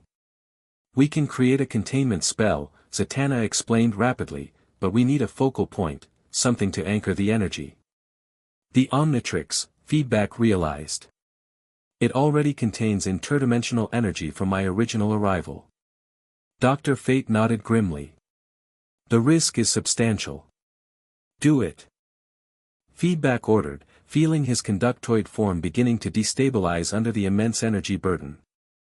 The two magic users began an intricate dual incantation, golden and blue energy weaving around Feedback in complex patterns. The dimensional energy he had absorbed began to flow through these magical channels, funneling toward the Omnitrix symbol on his chest. The portal to Ben's home universe had shrunk to a small window now, barely a foot in diameter. Through it, he could still see his family, still searching, unaware of how close their lost son had come to returning. "I'm sorry," Ben whispered, as the last of the dimensional energy was channeled into the Omnitrix. A blinding flash of light engulfed the chamber as the spell completed. The portal snapped closed with a thunderclap of displaced air, and Ben collapsed to the floor, human once more. The Omnitrix on his wrist pulsed with new symbols and patterns, its internal mechanisms reconfiguring to contain and stabilize the dimensional energy now housed within it. Impressive sacrifice, Brainiac observed, still struggling against Wonder Woman's lasso and Green Lantern's constructs. You have chosen this universe over your origin reality. Ben, exhausted beyond measure, managed to lift his head. I chose to protect both universes from you, he corrected weakly. At that moment, the tower's entrance burst open, and Superman flew in, his cape torn, but determination evident in every line of his body. He took in the scene in an instant. Ben collapsed on the floor, Lois rushing to his side, Brainiac contained but still dangerous. It's over, Brainiac, Superman declared, landing before the captured villain. Your ships have been neutralized. Your collection has failed. This encounter is concluded, Brainiac agreed with unsettling calm. But the knowledge I have gained about the Omnitrix and interdimensional travel cannot be erased. I will return. And will be waiting, Superman promised, before turning his attention to Ben. He knelt beside the exhausted boy, concern etched on his features. Ben, are you all right? What happened? Ben looked up at his foster father, tears welling in his eyes. I closed the portal, he said simply. It was the only way to stop Brainiac from getting through. Understanding dawned on Superman's face. You gave up your chance to go home. Ben nodded, too drained for words. Superman gathered him gently into his arms, holding him close as Lois joined the embrace. You saved 2 worlds today, Superman said softly. I've never been prouder. As the adrenaline of battle faded, the full weight of Ben's choice settled over him. He had glimpsed his birth family, so close he could almost call out to them, and then he had closed the door, trapping himself in this adopted universe perhaps forever. And yet, as he felt the comforting arms of Clark and Lois around him, Ben knew he wasn't truly trapped. He was home, just a different home than the one he'd started in. The Omnitrix, Dr. Fate approached, examining the device on Ben's wrist. It has evolved. The dimensional energy has transformed it. Ben looked down to see the Omnitrix had indeed changed. The interface was sleeker, the hourglass symbol more defined, and new patterns adorned its surface. What does that mean? He asked wearily. It means, came a familiar voice from the watch itself, that you have unlocked capabilities even I had not fully anticipated. A small hologram of Azimuth appeared above the watch face, looking both concerned and impressed. Azimuth? Ben blinked in surprise. The dimensional energy you absorbed has created a stable quantum link between our universes, the holographic inventor explained. Not enough for physical travel, but sufficient for communication and data exchange. Hope sparked in Ben's chest. So I can talk to my family? Let them know I'm okay? Azimuth nodded. In time, yes. The Omnitrix will require calibration, but the connection exists. You have, quite by accident, created something I had theorized but never successfully implemented, a cross-dimensional communicator. So I didn't lose them completely, Ben whispered, fresh tears falling now, but tinged with relief rather than sorrow. You have chosen a difficult path, Azimuth acknowledged. But perhaps the right one. For both universes. As the hologram faded, Ben looked up at Clark and Lois, the parents who had taken in a lost, frightened child and helped him become a hero. Let's go home, he said simply. Epilogue. 6 months later Ben stood atop the Daily Planet building, the wind ruffling his hair as he gazed out over Metropolis, his city. His home. In the distance, he could see the gleaming spires of the recently completed Ben 10 Plaza, named in honor of the young hero who had helped save the city from Brainiac's attempted collection. The Omnitrix on his wrist was quite different now, sleeker, more integrated with his biology, and housing 20 alien transformations instead of the original 10. The dimensional energy had expanded its capabilities significantly, unlocking new forms and enhancing existing ones. But its most important new feature was currently active, a small holographic window hovering above the watch face, showing 3 familiar figures sitting in the Rust Bucket RV, and then 4 arms literally picked up the entire tank and dumped it on Plasmus. Ben was saying, gesturing excitedly as he recounted his latest mission with the Teen Titans. Cyborg said it was the fastest takedown he'd ever seen. That's my boy. Ben's birth father beamed with pride from the holographic projection. Sounds like you're really mastering those alien forms. Grandpa's been teaching me some of the old plumber techniques too, Ben added, referring to Clark's adaptation of Max Tennyson's alien fighting methods, which Ben had described during previous communications. Sounds like Superman is a pretty good mentor, Grandpa Max said with approval. From everything you've told us, you landed with good people, kiddo.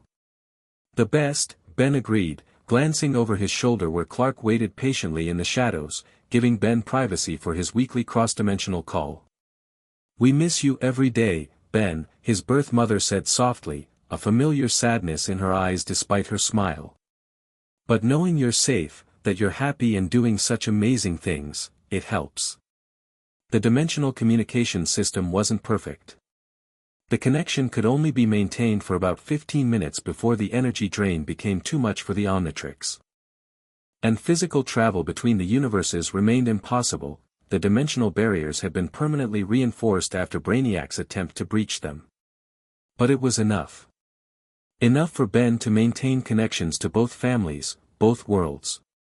Enough to ease the pain of separation on both sides. I miss you guys too, Ben said sincerely. But I promise I'm okay. Better than okay. Time's almost up, Grandpa Max noted, checking some device off-screen. Same time next week. Ben nodded. I'll tell you about the Justice League mission to Themyscira. Wonder Woman's letting me train with the Amazons. We can't wait to hear it, his father said. We love you, son. Love you too, Ben replied, his throat tight with emotion that never quite faded, no matter how many of these calls they shared. The hologram flickered and disappeared as the Omnitrix powered down the dimensional communication system. Ben took a deep breath, wiping at his eyes before turning to where Clark waited. Good call.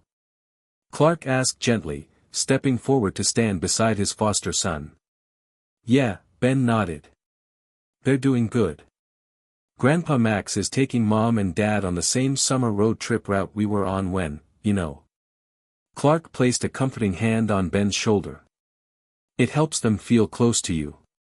I know, Ben said, looking out over the city again. Just like being up here helps me feel close to you, even when you're off-world or something.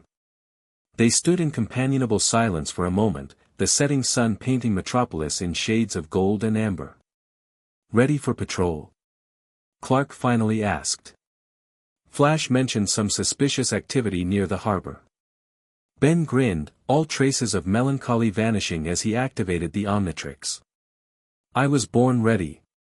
In a flash of green light, XLR-8 stood where Ben had been a moment before. Race you there, he challenged before taking off down the side of the building in a blur of motion. Superman shook his head with a smile before launching into the air, Cape billowing behind him as he followed his protege across the metropolis skyline. Below them, citizens pointed and smiled at the familiar sight, Superman and his young partner, racing to wherever they were needed next. The Man of Steel and the Boy with 10 Faces, though it was technically 20 faces now, Metropolis's greatest defenders. As they soared between skyscrapers, Ben felt the familiar thrill of heroism, the purpose he had found in this adopted universe. He might have started as a lost child from another dimension, but now he was something more, a hero of two worlds, with family in both, and a legacy being built with every alien transformation. Ben 10, wielder of the Omnitrix, protege of Superman, and bridge between dimensions. Not bad for a kid who just wanted to catch fireflies one summer night, for years and a universe ago. The end. Thank you for watching this video. Please be sure to subscribe to our channel and like this video.